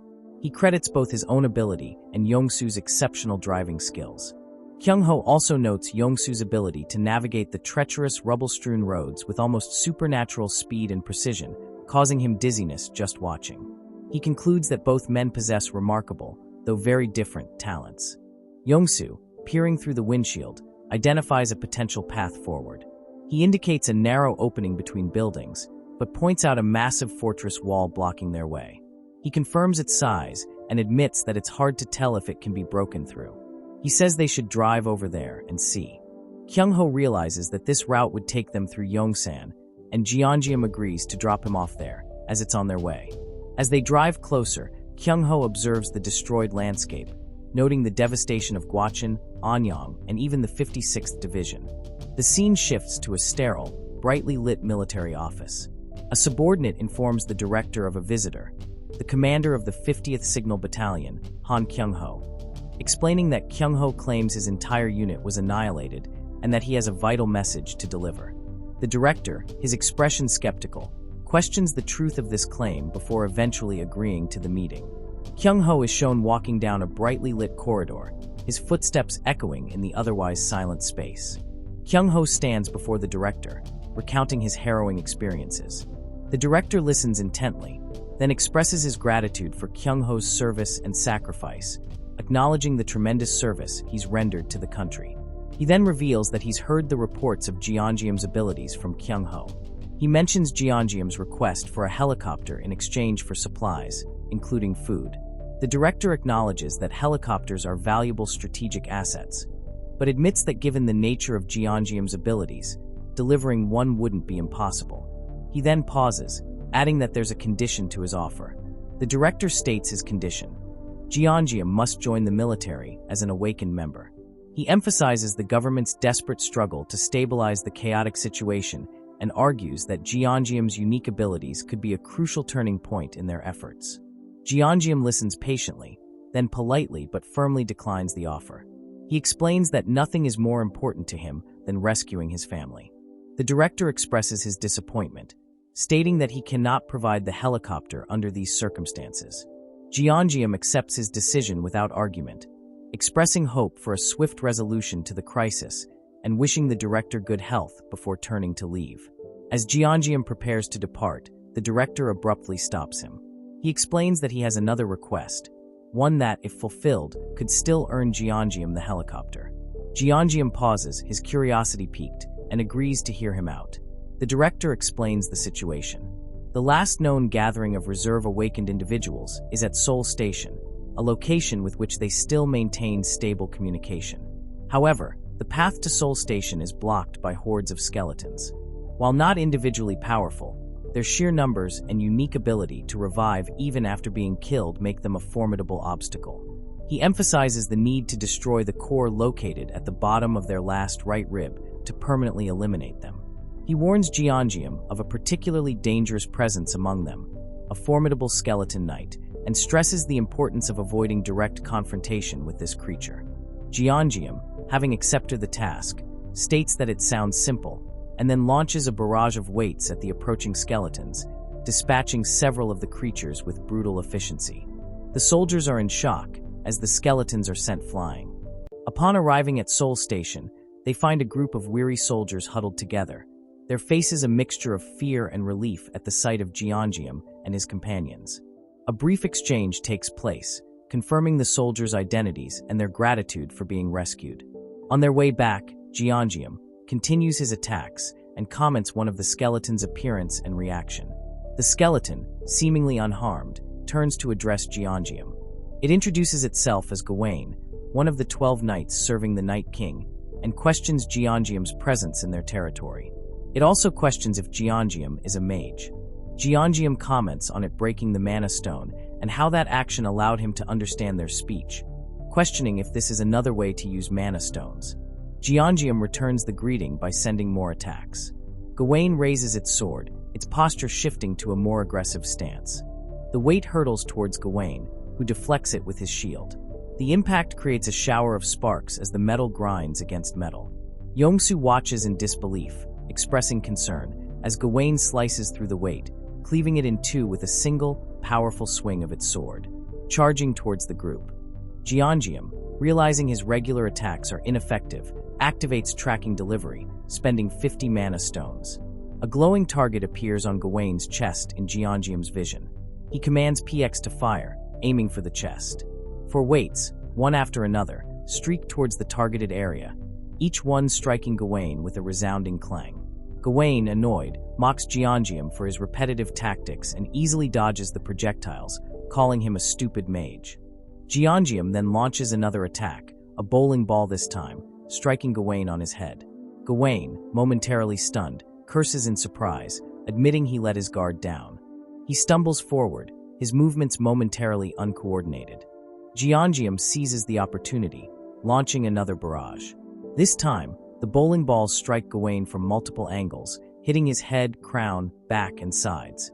The relentless assault overwhelms Gawain's defenses. Yongsu asks what Jeongeum said at the end, and Jeongeum replies that he instructed PX to auto-ship in that order. He comments on his own amazement at the skeleton's speech ability, and then he is relieved that physical impacts still work. Yongsu expresses his gratitude to Jeongeum for saving him. Jeongeum, however, remains cautious, stating that they're not out of danger yet. He explains that the skeleton knight, likely due to its armor, is far tougher than a giant wyvern, and its sword and shield make it even more dangerous. Gawain recovers from the barrage, pieces of his armor breaking off, and angrily yells at Jeongeum. Jeongeum instructs Yongsu to send the others away, while Gawain is still disoriented. Gawain's armor continues to crumble, revealing more and more of its skeletal form beneath. He curses Jeongeum. Jeongeum observes the damage, wondering if it's a sign of weakness. He then commands PX to ship the disc pillars to hit Gawain simultaneously from all sides. 4 pillars of weights emerge from different portals, converging on Gawain in a synchronized attack. The impact sends shockwaves rippling through the ground, and Gawain is enveloped in a cloud of dust and debris. As the dust settles, Gawain's armor is shattered, and its skeletal form is heavily damaged. It acknowledges Jeongeum's strength, but vows that this is not the end, proclaiming that they do not die, even in death. Gawain declares its allegiance to the Night King and collapses. Jeongeum receives 2 large mana stone fragments and a reinforcement stone. Yongsu and the others are awestruck by Jeongeum's victory, marveling at his ability to defeat a creature that had withstood tank shells. Upon their return to the base, the director expresses his disapproval, reminding Jeongeum of his instructions to retreat if he encountered a skeleton knight. He acknowledges Jeongeum's success, but declares it won't do. The director invites both Jeongeum and Yongsu to join them, suggesting they reconsider their earlier refusal. He proposes discussing the matter further after Jeongeum has rescued his family, emphasizing the value they place on Jeongeum as a potential ally. He offers to guide them to the helicopter. Jeongeum, as he follows the director, reflects on the pressure of their expectations, admitting he barely managed to defeat the skeleton knight and that he wouldn't have stood a chance against multiple enemies of similar strength. He then mentions the real problem. There are at least 11 more knights like Gawain. He ponders Gawain's cryptic words about not dying, even in death, and speculates about the Night King's even greater power. He also thinks about the ineffectiveness of high-caliber rounds compared to the bowling ball strikes, questioning the physics of the situation. He dismisses it, reminding himself that monsters defy logic anyway. The director informs Jeongeum of high walls rising up in Yulgiro. He explains the military's failed attempt to investigate the walls, their reconnaissance unit having lost contact. However, aerial surveillance has confirmed that people are still active within the walled area, suggesting both civilians and the missing troops are still alive. He assures Jeongeum that his family is likely safe. Jeongeum, though grateful for the reassurance, admits he wasn't truly worried, confident in his sister's ability to handle herself even against monsters. The director reveals a new development. The upper parts of the walls are curving inwards, as if forming a roof. He's unsure if it will close completely, expressing relief that they could provide the helicopter before such an event. The director leads Jeongeum and Yongsu towards a helipad, where a helicopter awaits. Jeongeum questions the suitability of the somewhat outdated helicopter, but the director clarifies that Jeongeum's helicopter is a different one. He points towards a sleek, modern military helicopter, clearly a high-performance machine. Yongsu laughs in excitement. Jeongeum expresses his gratitude for the Black Hawk helicopter. The director replies that he wasn't joking, and that even a 3-star general would hesitate to lend one out. Yongsu says he is touched and that he is excited to fly it, and the director seems surprised that he has flown a helicopter before. Yongsu admits that it is his first time, but reveals his best driver ability, which allows him to expertly handle any vehicle he can drive or ride. A notification appears, indicating that he's discovered a new vehicle/piloting method, helicopter, and can unlock the skill for 50 magic stones. Yongsu explains that his ability isn't about leveling up, but registering new vehicle types. The director leads Yongsu to a pile of magic stones, a gift from the military. The director explains it's a token of their gratitude and thanks them for their service. Yongsu is surprised by the amount, noting he only needs 50 for the helicopter skill. Jeongeum says he can use the rest. Yongsu uses the stones to enhance his helicopter piloting skills, and a notification confirms the upgrade. He excitedly announces that he's ready to go. Jeongeum agrees, but comments on Yongsu's intense expression, suggesting they take things slow. Yongsu, his eyes gleaming with excitement, refuses. Jeongeum sighs and tells him he'll let him know when it's time to leave. While waiting, Jeongeum checks his inventory, noting 2 large magic stones, equivalent to 200 regular stones, and an enhancement stone D. He's surprised by the number of magic stones he's collected, realizing they came from the skeletons he defeated during the rescue mission. He uses 1,000 magic stones to level up his subspace, noting that he can still use his abilities during the upgrade. He then considers the enhancement stone. Jeongeum recalls the message he received when he obtained the stone.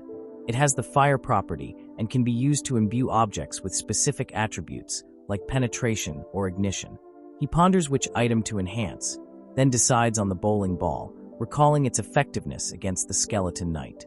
He enhances the bowling ball, giving it the fire attribute. The system prompts him to enter a description for the newly enhanced bowling ball, but he ignores this and proceeds to register the new item. Yongsu calls out to Jeongeum, telling him they are ready to take off. As they start taking off, Jeongeum receives notifications of his subspace leveling up, granting new unlockable and enhanceable items, including the ability to retrieve people registered in the subspace and temporarily increasing shipping size limits. Meanwhile, outside the subspace, the director muses that Jeongeum will likely reconsider their offer to join the military after rescuing his family.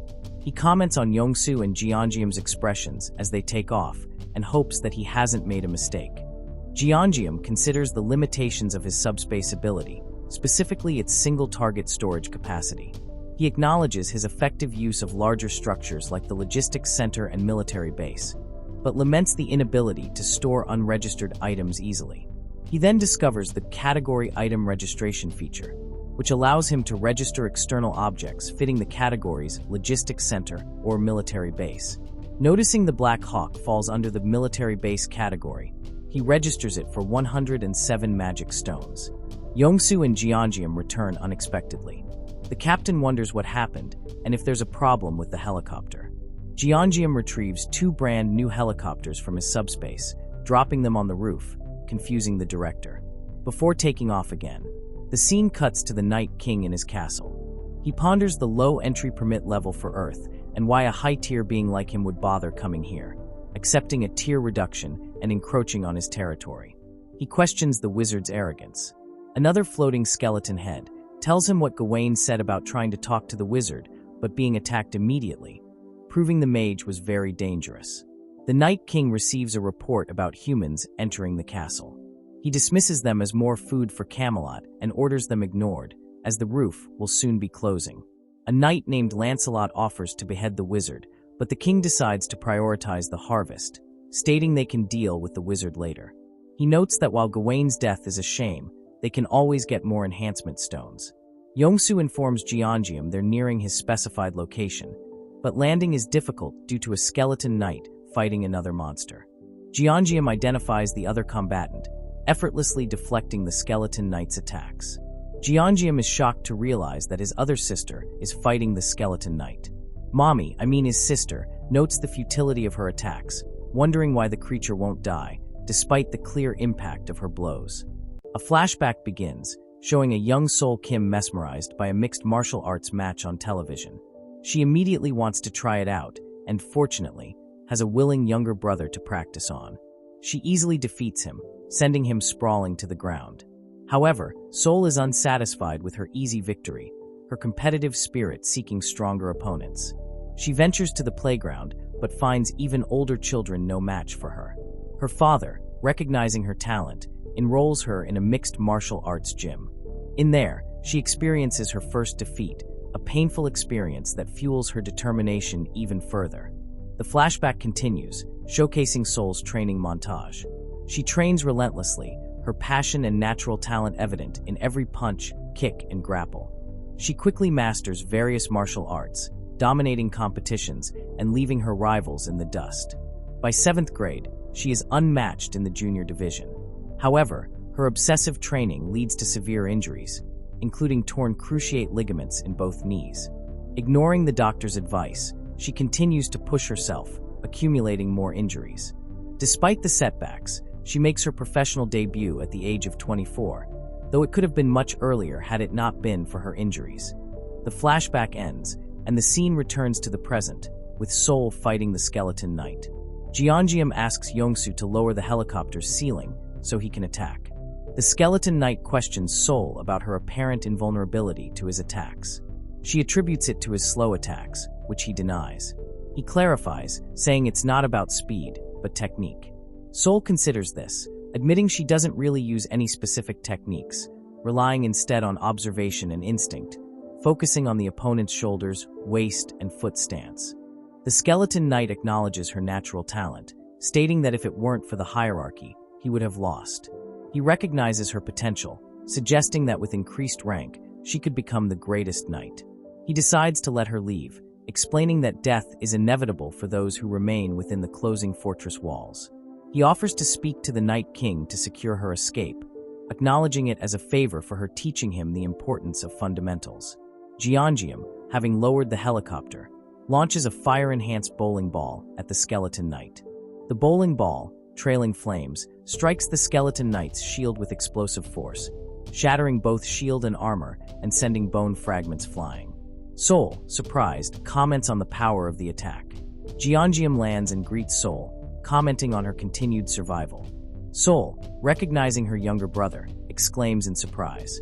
Inside, the Subspace, Joyan asking about Sol's ability, that creates an invisible barrier and seems to enhance her physical abilities. Sol clarifies that her physical prowess is natural and unrelated to the barrier. Jeongeum tells her to slow down while she eats. He expresses relief that all 3 siblings have awakened abilities and survived, and suggests heading to their older brother's location. Sol asks about his cheat ability and how is he able to do all of this. Jeongeum tells her it's a long story and advises her to eat and rest for now. He explains how to use PX to order anything she needs and to greet Yongsu's family, who are in the subspace. Joyan asks if they are leaving immediately. Jeongeum confirms the urgency, explaining they need to escape before the fortress wall's ceiling completely closes. He glances upward, his expression grim as he observes the rapidly darkening sky, the edges of the colossal ceiling now visible, slowly but surely sealing off the sky above.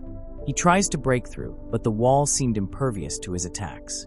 He briefly considers trying to capture it within the subspace, but quickly dismisses the idea, opting for caution.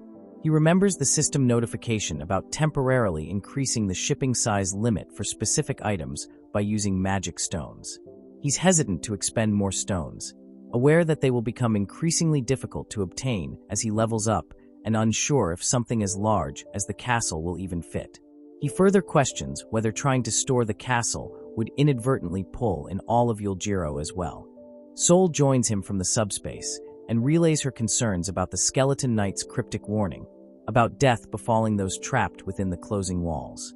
He speculates on the Night King possibly possessing knowledge of some impending doom. He realizes time is running out and they need to locate the Night King quickly. Yongsu assures him not to worry, confidently stating that they will find him within 5 minutes. Jeongeum grabs his seatbelts, his face full of worry, begs him to slow down. Meanwhile, Lancelot rushes through the darkened corridors of the castle. He arrives before the Night King, his voice strained as he reports the death of another knight, Lionel, who perished without landing a single blow. Night King wonders if the magician is responsible. Lancelot confirms the mage's involvement, recalling Lionel's final words. He realizes the wizard's intention was to disrupt his harvest and declares they will wait no longer. He demands to know the intruder's location. Before he can issue the order to attack, Lancelot informs him that the intruders are already approaching the castle. The Night King realizes he miscalculated, thinking the mage would take longer to disrupt the harvest. He growls and demands to know how long it will be until they are finished. Lancelot assures him that it will be very soon. He glances at the approaching helicopter and notices Geongium's lifeless figure. Worried, he yells at Lancelot, "An undead? Didn't you say it was a mage?" He then states that, whoever it is, they won't make it past the gate. Geongium, stepping into the castle with Sol, and Yongsu, stumbles slightly, still feeling the lingering effects of motion sickness. He swears he will never ride a helicopter again. He looks up, and his eyes widen in shock. Standing before him are Bat Monster. Before he can react, Sol punches the monster, sending him flaying into the castle hall. Geongium thanks his sister. Sol tells him to be on guard. She senses more danger. Stunned, Geongium stares at the figures emerging from the dissipating smoke. His initial confusion turns to alarm. His expression hardens as he grasps the situation. He immediately instructs Yongsu to get into the subspace, who agrees without hesitation. Sol states how excited she is to the situation. She launches into the fray with a raw, untamed ferocity. There's a sense of unleashed power as she unleashes a barrage of brutal punches and kicks. Each strike is imbued with force, sending monsters flying. The panels are kinetic, filled with dynamic lines showcasing the speed and impact of her attacks. We see her fists crack against monstrous faces, the impact sending splatters of dark blood and gore in all directions. During her flurry of attacks, one of the bat-like humanoids sinks its teeth into her neck. Seemingly unfazed by the attack, Sol grabs the monster, slamming him into the ground with brute force. Geongium remarks that she's enjoying herself, and notes the difficulty of targeting the monsters effectively while they're clustered together. He searches for a way to assist without endangering his sister. He considers the Subspace laboratory upgrade, his eyes scanning the system interface. As Sol continues her friendly sparring with the monsters, she notices that the monsters are drawn to something. Geongium summons a large, electrified mosquito repellent. The repellent strikes the monster's head with a loud crackle of electricity, sending it reeling backward, momentarily stunned. Geongium, pleased with the effect, comments on the weapon's efficacy. Sol questions his actions, wondering if he's helping or interfering. Geongium replies that he's helping, of course. Sol, annoyed, scoffs, complaining that he's interrupting her flow. Meanwhile, within the darkened depths of the castle, the Night King receives a report from Tristan. The Night King questions Tristan's claim about a human warrior being on par with a knight's skills. The Night King sighs, remarking that even a single mage would be a difficult opponent, and that now they also have to contend with a skilled human warrior. He decides to summon Lancelot, who questions the wisdom of this, pointing out that summoning a 7th rank being from Earth will draw the attention of the Chamber of Commerce. The Night King acknowledges the risk, but insists they have no choice. He explains that the magician is at least 8th rank, and even at equal rank, a magician's power surpasses that of a knight. Coupled with a human warrior who rivals a knight's skill, fighting them at his current rank would be a guaranteed defeat. The other knights agree. The Night King addresses Tristan, whose head is engulfed in spectral flames, and thanks him for his sacrifice. Tristan bows his head and vows to follow the Night King's command. He extracts a magic stone from Tristan, who disappears as an outcome. The Night King uses the magic stones, directing them towards Lancelot, his most powerful knight, which emerges in a flash of energy. Geongium examines the newly crafted electric club, noting its semi-rare rank and the reduced effectiveness of its attributes due to combining the enhanced insect repellent with a regular baseball bat. Sol thanks him for the weapon, and Geongium shrugs, saying it's not that great. He and Sol then discuss the bite she received earlier from a bat-like monster, the wound now itching. She requests that Geongium kill her if she starts turning into a vampire. The Night King observes the humans from his throne, remarking on the irony of a renowned magician visiting such a low-level place. His eyes glow with a malevolent red light. He questions their motives for causing a ruckus in his territory. Geongium and Sol are confused by his question, unsure what he's talking about. The Night King grows impatient and orders them to answer. Geongium shrugs, still clueless, and the Night King, enraged by their defiance, orders Lancelot to kill them. Lancelot descends from the throne, his armor gleaming menacingly. Sol, energized, prepares for battle. She asks Geongium not to interfere this time, eager to test out her new weapon. She swings the electrified club, sparks flying as it connects with Lancelot's sword. Lancelot staggers slightly, surprised by the force of the blow, then retaliates with a swift sword strike, cutting her bat in half. Sol, using her barrier to deflect the blow, creates a cloud of dust and retrieves. She curses power of her enhanced weapon as it broke easily. Geongium watches the fight, clarifies that it's not that the weapon is weak, but Lancelot's is strong. Geongium observes the intense fight between Sol and Lancelot, remarking on Lancelot's strength, which Sol acknowledges. Geongium considers his dwindling mana stones, having used a significant amount to create the electric bat. He contemplates absorbing the mana stone from the defeated skeleton knight, but Sol reminds him that Finders Keepers applies to mana stones, her eyes still fixed on her opponent, not missing a beat in the fight. Geongium summoning a barrage of fireballs directed at Lancelot with full force. Lancelot grabs his sword and starts cutting through the fireballs, avoiding all of them, leaving Geongium shocked. Sol ducks under Lancelot's sweeping sword attack, then retaliates with a powerful upward swing, sending sparks flying as it connects with Lancelot's jaw. The impact sends Lancelot reeling backward, his skeletal head snapping back. Sol presses her advantage, launching a flurry of blows, each strike hitting with bone-jarring force. Lancelot parries desperately, but Sol's relentless assault overwhelms his defenses. Geongium, trying to take advantage of the opportunity, launches a fireball connecting directly with Lancelot's head, which he recovers from instantly.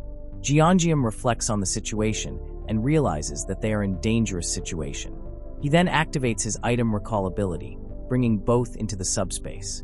The Night King orders Lancelot to pursue them. Sol asks if Geongium is blocking her for just one magic stone. Geongium clarifies that it's not about the magic stone, but the inherent danger Lancelot poses. He emphasizes Lancelot's resilience, having withstood a direct hit from a bowling ball without flinching. He concludes that Lancelot is not an opponent they can handle. Sol acknowledges the danger and considers how to deal with the threat. Lancelot charges, his greatsword cleaving through the air towards them. Geongium summons a flaming bowling ball and launches it at Lancelot. The bowling ball, trailing flames, strikes Lancelot, which he continues to block effortlessly. Geongium expresses disbelief, questioning how this is even possible. Sol agrees, commenting on the seeming impossibility of blocking shots fired at point-blank range. The Night King observes the battle, commenting on Geongium's pathetic methods. He acknowledges the strategic advantage of using items from a dimensional gate, admitting he understands the mage's thinking, that the fight between two 8th rankers would be an easy victory. He mocks their arrogance, revealing Lancelot's true power, a 7th ranker immune to their attacks. He explains his willingness to face sanctions from the Chamber of Commerce for summoning Lancelot, as he has nothing left to lose. He admits that without Lancelot, he would have lost everything. He then laments their pathetic display. He observes the growing pile of discarded items on the battlefield and questions how they accumulated so quickly. He realizes they aren't using magic and comments on the inefficiency of using items compared to magic, wondering why he isn't using spells. Geongium considers how to deal with Lancelot, his eyes scanning the PX interface. He laments the difficulty of enhancement and weapon crafting, and the exorbitant mana stone cost of using his subspace abilities. He decides to rely on the strongest item he has, the bowling ball. However, he realizes from experience that the bowling ball has little effect on Lancelot. He pauses, a look of intense concentration on his face as he formulates a plan. The Night King interrupts his thoughts, stepping in front of the subspace portal and demanding to know Geongium's ability. Geongium freezes, startled by his sudden appearance. The Night King deduces that Geongium isn't a mage, but a human with the ability to duplicate items. The Night King laughs, realizing his mistake. He orders Lancelot to lower his sword, declaring that Geongium and Sol aren't mages, but potential business partners. Lancelot, confused, questions his lord's sudden change of heart. The Night King, a sly grin spreading across his skeletal face, explains that they wouldn't understand yet. He begins to explain, his voice laced with a chillingly calm confidence. The Night King begins by revealing the source of the enhancement stones, the castle itself, Camelot. He explains that Camelot can produce enhancement stones in exchange for living beings, stones that not only improve regular items, but can also be used on items with special abilities, such as Camelot itself. He reveals that using enhancement stones on Camelot allows him to summon and control the 12 knights bound to the castle, including the 7th ranker Lancelot. He proposes a partnership, suggesting they join forces and mass-produce enhancement stones using Geongium's duplication ability. He paints a picture of immense wealth and power, acknowledging the initial time investment required to gather enough living beings within the castle, but guaranteeing future ease and efficiency once the process is established. Geongium, listening intently, a calculating look in his eyes, thanks the Night King for his generous business proposal. Geongium turns to PX and instructs it to put Camelot into the subspace. The king, surprised, questions his intent. Geongium, ignoring his question, watches as the massive castle shrinks and vanishes into his subspace. He expresses amazement at how small it appears now, comparing it to a toy. Sol agrees, her eyes wide with wonder. The Night King, enraged, curses Geongium, calling him a lowly 9th-rank slave and lamenting the loss of his entire fortune. Dark energy erupts from his body, his skeletal form contorting in rage. Geongium, his expression cold and emotionless, asks the knight calling him Laszlo to kill the Night King. Laszlo draws his sword, his eyes burning with an ominous purple light. He bows his head and replies, "Yes, my lord." He strikes at the Night King. The Night King cries out in surprise and attempts to defend himself, but it's too late. Laszlo's sword slices through him, sending a shockwave of energy rippling through the castle. Lancelot recovers the magic stone from the Night King's remains. A notification flashes across Geongium's vision, informing him that Lancelot's dimensional account, along with its considerable balance of magic stones, has been transferred to him. He's startled by the sudden influx of wealth, his eyes widening as he reads the notification displaying his new balance. 3,086 magic stones. Sol, seeing the notification, cheekily asks for 1,000 stones as payment for saving his life. Geongium, while grateful, points out her greed, reminding her that he also crafted weapons for her using his own mana stones. Sol, undeterred, counters with the argument that a life is worth more than magic stones. Geongium sighs, conceding to her logic, but counters with an offer of 500 stones. Sol then asks Geongium what he intends to do about Lancelot, gesturing towards the still imposing figure standing silently nearby. Lancelot approaches, addressing Geongium and informing him that he has fulfilled his order, his voice devoid of emotion. She continues that even if he assures everyone that Lancelot isn't dangerous, no one would want to live with a skeleton knight. Yuzhong, Yongsu's daughter, giggles and points excitedly at Lancelot, seemingly fascinated by his appearance. Yongsu apologizes for his daughter's behavior, explaining she isn't usually like this and must have been impressed by Lancelot. Yuzhong reaches out and touches Lancelot's armor, her small hand leaving a faint smudge on the metal. Lancelot, surprisingly gentle, makes sure she doesn't fall or touch his sword. Geongium observes this interaction, commenting on Lancelot's unexpected kindness and thoughtfulness. He smiles, and Sol agrees that it's difficult not to like someone with good character. Joyen asks if they're now heading to Dobongu. Geongium confirms, explaining that his eldest brother's newlywed home is located there.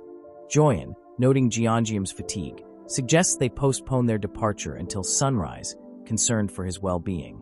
Yongsu, trying to convince his daughter, jokingly suggests to play the brave knight, which she rejects, calling him boring. After some time, Yongsu's family, noticing Yuzhong has fallen asleep near Lancelot, carry her away to bed. Geongium informs them to leave at 6 a.m. and advises Yongsu to get some rest. Geongium examines Camelot's details in the PX interface. He notes the various options, including blood sacrifice, phantom summon, and knight ordination, but focuses on the description, which mentions installing the castle at any desired size. He's unsure of the magic stone cost for a given size and decides to test it with 300 stones, hoping it will be large enough for 12 people to live comfortably. He initiates the installation, and the castle materializes within the subspace. The castle expands around him, slowly but surely. The knights comment on the castle's sudden appearance in their subspace, observing its impressive size. Geongium asks if it's large enough for 12 people, and the knights agree it is sufficient for living, but far too small to reflect his status. Sol points out the exorbitant 300 magic stone cost, wondering how many stones the Night King must have used to create the original Camelot. Lancelot informs her that it was 1,000 at least. Giangium marvels at the amount of mana required to create such a large castle.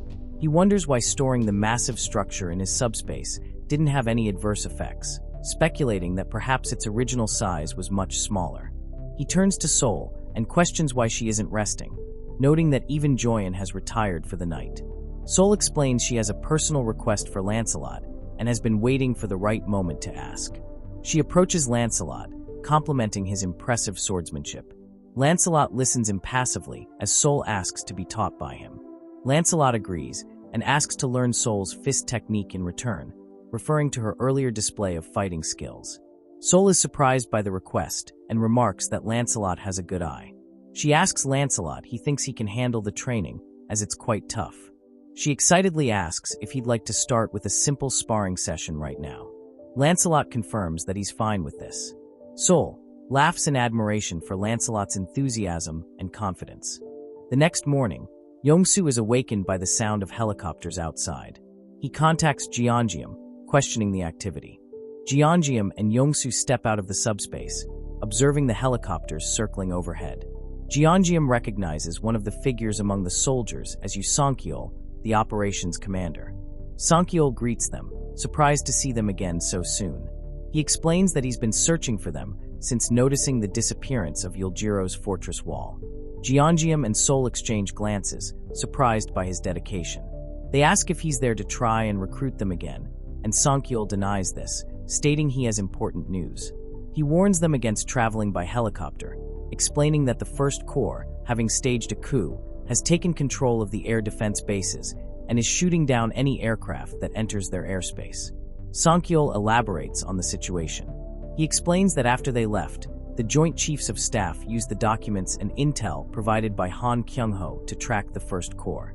The Corps, having consolidated their power in the northern districts of Seoul, including the Capital Defense Forces, has established a formidable defense system around a foreign university. Their defenses are so effective that even government forces are struggling to penetrate them. A map highlights the First Corps' controlled territory and the location of their defenses. Sankiol explains he rushed to find them upon remembering they were headed towards Wajongbu, as that route would take them directly through the First Corps' territory.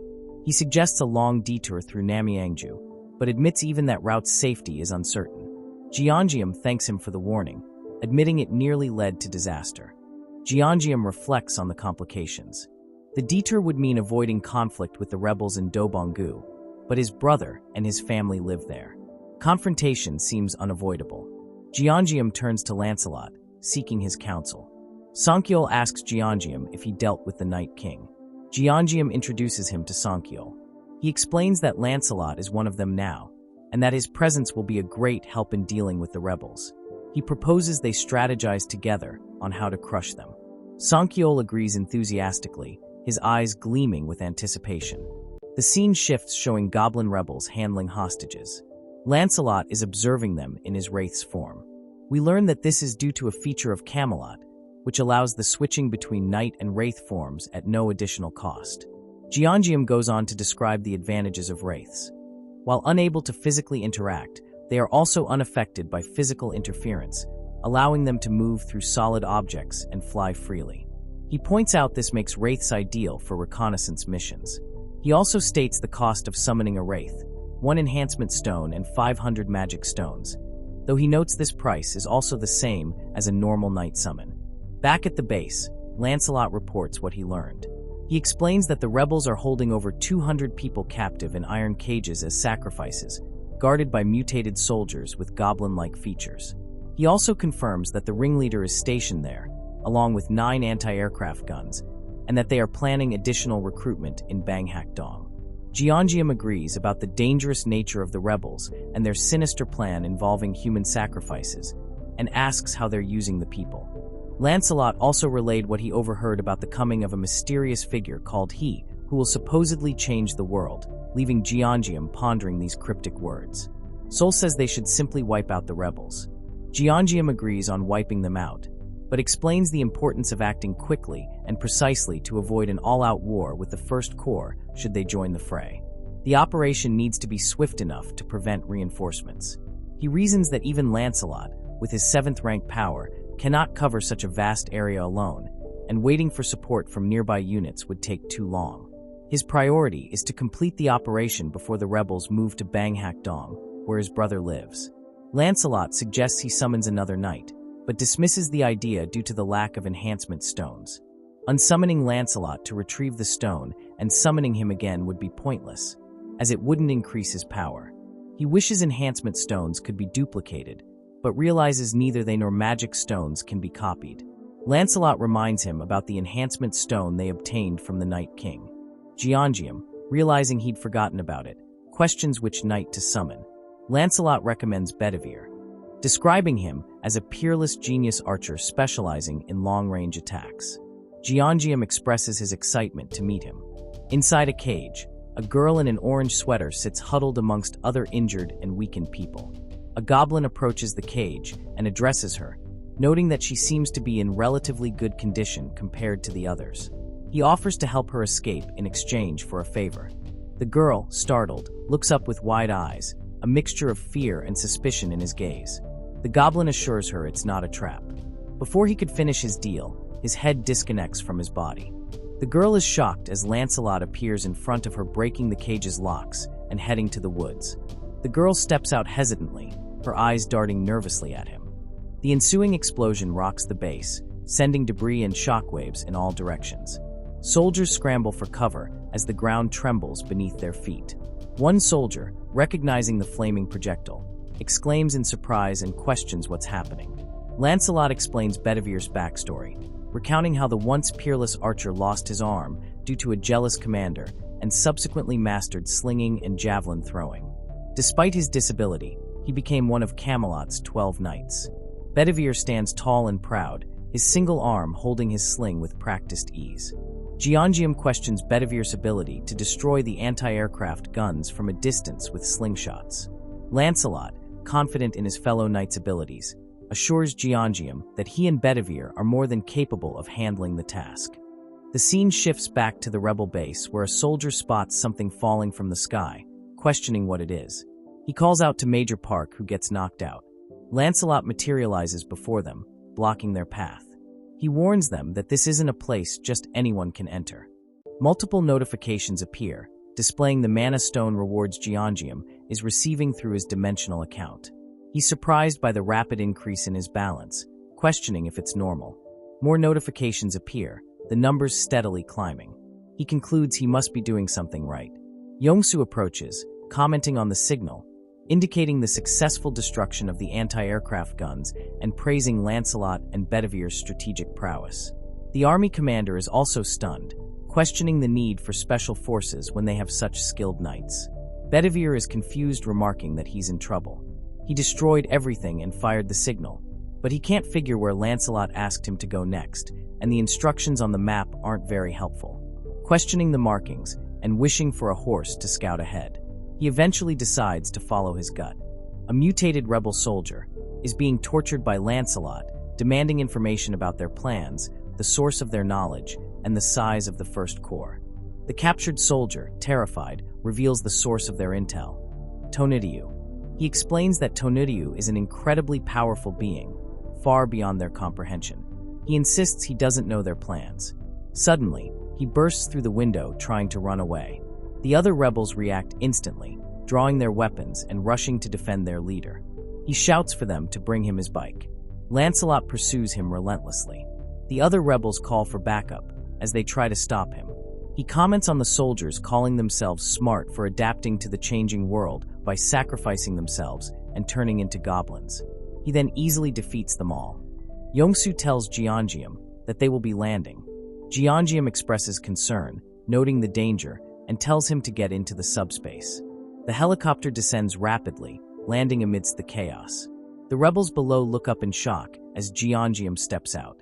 The mutated brigade commander attacks his companion and devours a handful of bloody chunks, his body convulsing and mutating before he advances to become an 8th tier.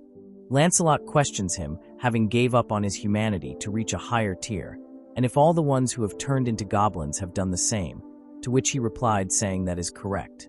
Giangium, disgusted, comments on the brigade commander's actions.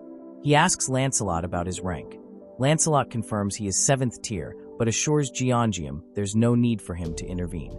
Bedivere lands on the roof, comments on his decision to follow his gut having been the right call. He launches a fireball at the mutated commander. A notification appears, informing Giangium of a significant increase in his mana stone balance. Eusankiel approaches Giangium, thanking the knights for their assistance in destroying key facilities, enabling a smoother cleanup operation and civilian rescue. He then inquires about the brigade commander. He realizes he's dead, his expression troubled. Giangium asks Lancelot about the rebels' plans. Lancelot apologizes, explaining he only managed to discover the name Tonudiu, a being completely unknown to them. Giangium suggests searching for documents in the building where the brigade commander was stationed. Lancelot points out the building and mentions the large volume of paperwork. Giangium tells PX to store all documents and maps from the building into his military category. Pax calculates the cost and stores the documents, but notes 2 incompatible items. Giangium examines the 2 excluded items, dimensional being registration forms, one neatly written and the other in poor condition. Lancelot informs him that the damaged form describes a shortcut method, likely the one used by the brigade commander to transform into a goblin. He questions the commander's choice to use the shortcut despite having access to the proper method, which requires mana stones and a dimensional account, realizing such conditions are almost impossible to meet at this stage of Earth's dimensional exploration. Lancelot explains how Giangium obtained his dimensional account by defeating the 8th tier Night King. He adds that the official registration form adjusts to each dimension, meaning if it's readable in normal language, it's the official form.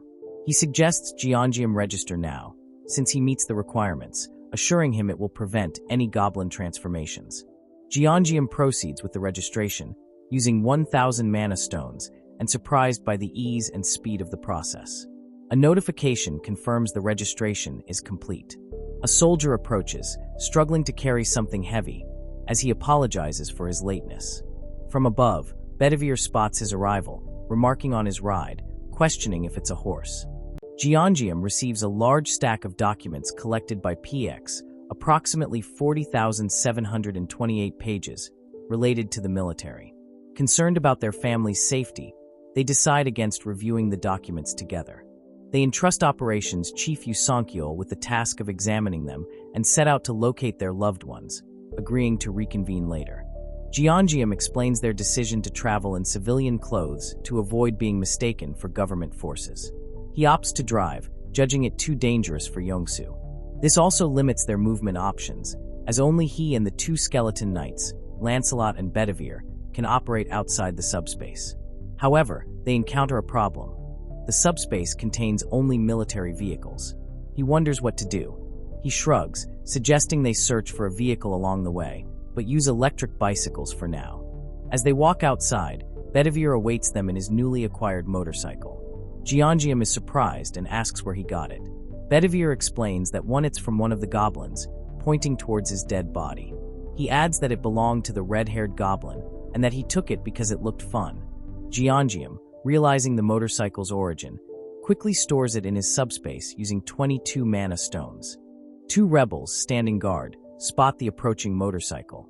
They comment on its unusual appearance, noting they haven't seen anything like it before in the area. As the motorcycle draws closer, they realize the rider is a skeleton and exclaim in surprise. Before they can react, Bedivere eliminates one of them. Lancelot appears, delivering a swift cut to the other rebel. Another rebel nearby also notices the motorcycles, questioning what's happening. They arrive at his brother's apartment building, his face is etched with concern. The apartment, marked with the number 1405, appears eerily silent. He calls out to his brother, pounding on the door, his voice tinged with worry. His only reply is silence, and the stillness of the apartment fills them with apprehension. They try to break down the door to enter. Giangium breaks down the door and walks inside, followed closely by Lancelot. The apartment is empty, but they can see it has not been damaged. His eyes scan the room, taking in every detail. It's clear the residents had evacuated rather than face an attack. Jeongeum notices a note left on a nearby table, placed under a paperweight. Jeongeum reads it carefully, the news both relieving and concerning. His brother and sister-in-law have decided to travel to Wajongbu, noting the unreliability of the phone network. They also express concern about the soldiers kidnapping people. He emphasizes their determination to survive and expresses the hope that all three of them remain safe. Jeongeum is relieved to learn of their plan to evacuate to Wajongbu. He notes that, considering his brother's comments regarding the soldiers, they must have been taken as they started occupying the region, and not after. Jeongeum asks Bedivere to read the note to the family inside the subspace. He turns to Lancelot, who notes that he seemed uneasy and might have developed a repulsive force. Lancelot acknowledges Jeongeum's concerns and insists that he will be fine. A helicopter appears in front of them and opens fire on them. Jeongeum is startled by the sudden attack, but manages to avoid being hit. He comments that the attack stings more than he anticipated, confirming the presence of a repelling force. He then stores the armed Black Hawk helicopter into his subspace, noting that the last one wasn't properly maintained and its weapons were merely for show. A notification confirms the storage and mana cost, leaving him with 2,447 mana stones. The rebels are shocked that Jeongeum is unharmed by the machine gun fire and realize he must be 8th tier. Jeongeum, sensing the urgency, tells Lancelot they can't waste any more time. He hopes that his family is safe. Meanwhile, two rebel soldiers discuss the High Priest's promise to distribute sacrifices based on the number each of them brought in. One complains about the dwindling supply of sacrifices despite their efforts.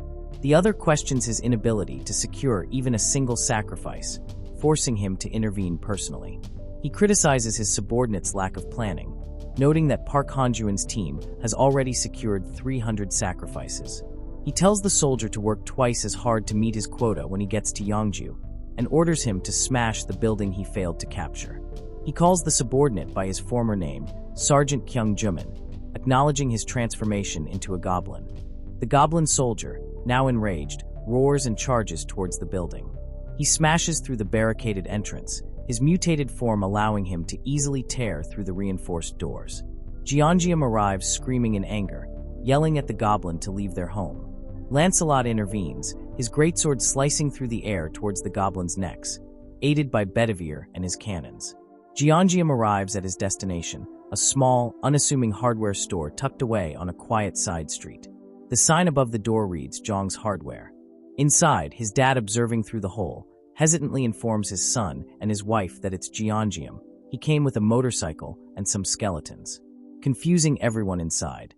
Jeongeum's father narrates his backstory, emphasizing the interconnectedness of good and bad things with the presence of people. He recalls his mother's teachings about the importance of love and how it helped him through difficult times. He reflects on his dream of building a spacious house for his family, but abandoned it due to its complexity and cost. A family portrait shows his wife, 2 daughters, and 2 sons. He expresses pride in his children's accomplishments. His eldest son recently married, his eldest daughter working as a nurse, his younger daughter as an athlete, and his youngest son just discharged from the military. He felt optimistic about the future. The flashback continues, describing the arrival of the monsters and their struggle for survival. His hardware store, stocked with tools and supplies, proves invaluable in protecting them from monster attacks. However, they face food and water shortages and live in constant fear of both monsters and desperate neighbors. His daughter-in-law's family arrives first, followed shortly by his eldest son and his wife. They find comfort in each other's company, hugging and crying silently. His daughter-in-law's awakened alchemy ability, combined with his own resourcefulness, allows them to survive. The scene shifts, showing mutated soldiers roaming the streets, dragging away civilians indiscriminately. Jeongeum's father laments the breakdown of society. Soldiers turned monsters preying on the very people they swore to protect. He expresses concern for his children's safety. Then, a notification appears, announcing the awakening of his own ability, Architect. He now possesses exceptional construction skills. He expresses gratitude for this unexpected manifestation of his long-abandoned dream. He begins reinforcing their hardware store, transforming it into a fortified shelter. His daughter-in-law's alchemy skills provide them with essential supplies, allowing them to sustain themselves within the confines of their makeshift fortress. The flashback nears its end. Jeongeum's father describes the escalating threat outside, soldiers now accompanied by a powerful monster, seemingly determined to destroy their shelter. He's prepared for this, having constructed a hidden escape route. He instructs his youngest son, Songjiam, to lead the others through the passage. Jeongeum's father assures his wife it's an emergency exit designed for such situations, and he isn't sure if the road's end is safe, but better than waiting to die. He promises to follow after ensuring everyone's escape. He urges his family to start moving, as the rebels begin to break into the hardware store. He declares his intention to hold them off, buying time for his family's escape. His family expresses concern for his safety, questioning the severity of the situation outside and his hesitation. He assures them it's not that bad and tells them Jeongeum has arrived, albeit with a skeleton riding on his motorcycle. His family exchanges confused glances. Jeongeum, Lancelot, and Bedivere arrive at the hardware store. Jeongeum comments on the metal plates and stakes reinforcing the building. He then states that what actually matters is his family's safety. His father then opens the door, wondering if it's really his son. He's relieved to see his family is still safe. He rushes towards them crying, calling out for his father. His father expresses concern about the skeletons behind him. He dismisses it and opens a portal to his subspace. His sisters immediately start crying. Jeongeum leads his family into the subspace, where Yongsu's family is already settled. They gather around the table, their initial apprehension giving way to quiet gratitude as they begin to eat. Jeongeum's mom compliments the food, remarking on its exceptional quality compared to her own cooking. She asks if Yongsu's wife is a professional chef, and she smiles modestly, expressing happiness that she enjoys it. She then insists on preparing a dessert for everyone, her face lighting up with renewed purpose. She carefully slices green grapes and arranges them artfully on a cheesecake, a touch of normalcy amidst the chaos. She presents it as her signature dessert, green grape fresh cream tiramisu. Yongsu's wife praises the dessert, asking for the recipe. Jeongeum's mother smiles, saying it's nothing special. The father-in-law asks Lancelot his name, and after Lancelot introduces himself, the old man asks if he knows how to play Jangi Korean chess. Lancelot, confused, asks if it's a board game. The old man, realizing Lancelot's unfamiliarity with the game, invites him to sit down for a lesson. Meanwhile, Jeongeum brother gives Jeongeum an enhancement stone. He explains that he obtained it from a rhino-like monster that was killed by a griffin-like monster, and suggests he would find it more useful. Jeongeum is grateful, noting he'll put it to good use. He assures his brother that he can order and use anything from his subspace as needed, and he already talked to his in-laws. His older brother is surprised, and comments on how much his little brother has matured since being discharged from the military, recalling his childhood where he would often cry after being beaten up by Sol. Jeongeum jokes that he would still cry if Sol hit him now. He observes the scars on his brother's face, and notes the hardship they endured, relying solely on their father's construction ability and sister-in-law's alchemy. He acknowledges the usefulness of their abilities. Jeongeum's father expresses his joy at having his family safe and well-fed, thanks to Jeongeum's ability. He reminds Jeongeum of his mother's teaching about the interconnectedness of good and bad things with the presence of people. Jeongeum assures him that he knows this, and that if he were alone, his ability wouldn't have been nearly as useful. He reflects on helping others, stating how his motivations became clear after talking to Yongsu. Jeongeum finishes his thoughts, emphasizing that they help each other because they all share the same desire, to ensure their family's safety. He expresses hope that his old friends are safe somewhere, perhaps also relying on the kindness of strangers. He reiterates his belief that they are all in the same boat, sharing the same fears and vulnerabilities. He asks his father for his opinion, and his father expresses pride in his son. Jeongeum, touched by his father's words, says that he's grateful to have him as his father. Jeongeum then tells his father he is tired, to which he replies that he must leave too. They then bid farewell. A soldier reports to the operation commander about a skeleton knight riding a motorcycle and relaying a message that their lord has departed for Payu. The commander, initially confused, realizes the message refers to Jeongeum and is shocked to learn he's gone to attack the 1st Corps station there. The scene cuts to Jeongeum, riding the brigade commander's motorcycle towards Payu, the setting sun casting long shadows behind him. The sun is beginning to set, painting the sky in hues of orange and red, as Jeongeum drives through the outskirts of Payu. He comments on the pleasant weather. Sol angrily punches a sandbag that her brother installed for her in the subspace. She breaks the bag, and we see that it was not the first one. She screams in anger at Pax, asking him to replace the bag. The big brother asks Joyen why Sol is so angry. She explains that Jeongeum won't let her out, citing the dangers of guns and tanks. Sol continues her furious assault on the sandbag, each punch a testament to her frustration. Big brother comments on Sol's awakened abilities, wondering why she's so determined to go outside despite the obvious risks. Joyen tells him to leave her be, commenting that it's Sol they are talking about. She expresses concern about the wound on her brother's face. He dismisses it as a minor injury, claiming it'll heal on its own. He touches his face, surprised to find the scab has vanished. He is puzzled by the speed of the healing. Joyen scolds him for downplaying the injury, describing it as quite large, the memory of his hospital visit fresh in her mind. She recounts a story about an internal medicine chief named Jin Song, who used his ability to control people through a form of intoxication. She had to be very cautious and expresses how scared she was then. Yongsu's wife calls everyone to eat. Jeongeum's sister-in-law prepares kimchi stew, encouraging everyone to eat while it's hot. Jeongeum's mom notices the old man's absence and asks where he is. She's informed he probably won't be eating. The scene cuts to the old man engrossed in a game of Jengi. He expresses his surprise at Lancelot's unexpected skill, having initially assumed he was a novice. He finds Lancelot's moves difficult to decipher and considers asking him for lessons. A convoy of tanks rumbles across the battlefield, their turrets swiveling, searching for targets. Jeongeum observes their approach as explosions rock the ground. Jeongeum launches a Hellfire missile at the approaching tanks. The missile streaks across the battlefield, leaving a trail of smoke and fire in its wake. It slams into the lead tank with a deafening roar, the resulting explosion engulfing the surrounding area in flames and debris. The other tanks halt, their crews stunned by the sudden and devastating attack. Jeongeum comments that until now, he's avoided using high-explosive weapons to prevent harming others. But given Lancelot's intel confirming the absence of civilians in this area, he feels justified in unleashing his full arsenal. He's glad that he stored a Black Hawk equipped with missiles.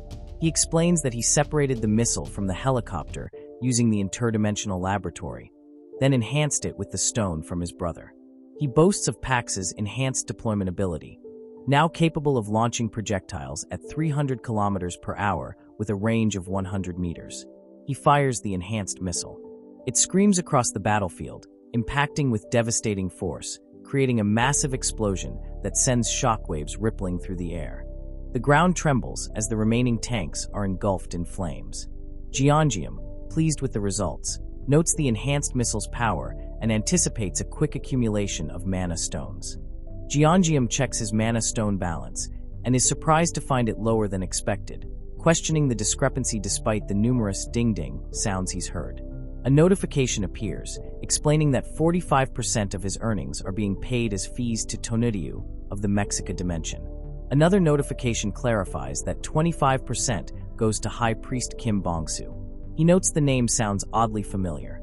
Then he remembers Lancelot, telling him about Tonuryu being the high-level being contacting the rebels. Lancelot arrives, reporting that he successfully destroyed the detention camps, and Belvedere will help the survivors. Jeongeum explains that both Tonuryu and High Priest Kim Bongsu are intercepting his mana stones. Lancelot asks about the Mexica dimension, and Jeongeum speculates that it's the name of Tonuryu's home planet. Lancelot shares more details. He explains the current location is called the Earth Dimension, which made Jeongeum remembers the message from earlier. Jeongeum curses Kim Bongsu, calling him worse than a traitor for offering people as sacrifices to another planet. Another notification appears, repeating the fee payment to Kim Bongsu. Kim Bongsu recalls the constant notifications and realizes something isn't right. He questions the rapid accumulation of mana stones in his dimensional account, along with the massive explosions. He questions the source of Jeongeum's powerful weapons, noting the absence of any helicopters, fighters, or even the sound of projectiles being fired. He's also puzzled by the lack of reports from his scouts, wondering where they are and what they're doing.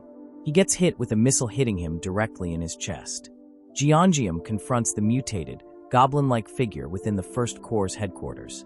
He He identifies the figure as High Priest Kim Bong-soo, formerly the Corps commander, and expresses his exhaustion from climbing the stairs. The wound on Kim Bong-soo starts to heal almost instantly, dark red smoke rising from the injuries. Jeongeum observes the scene from a distance, commenting on the strange smoke. Lancelot realizes it's connected to the similar smoke he saw rising from the detention camps. He notes the same dark red smoke gathering in the sky above. A towering, muscular figure with long, flowing blonde hair appears before Jeongeum and Lancelot.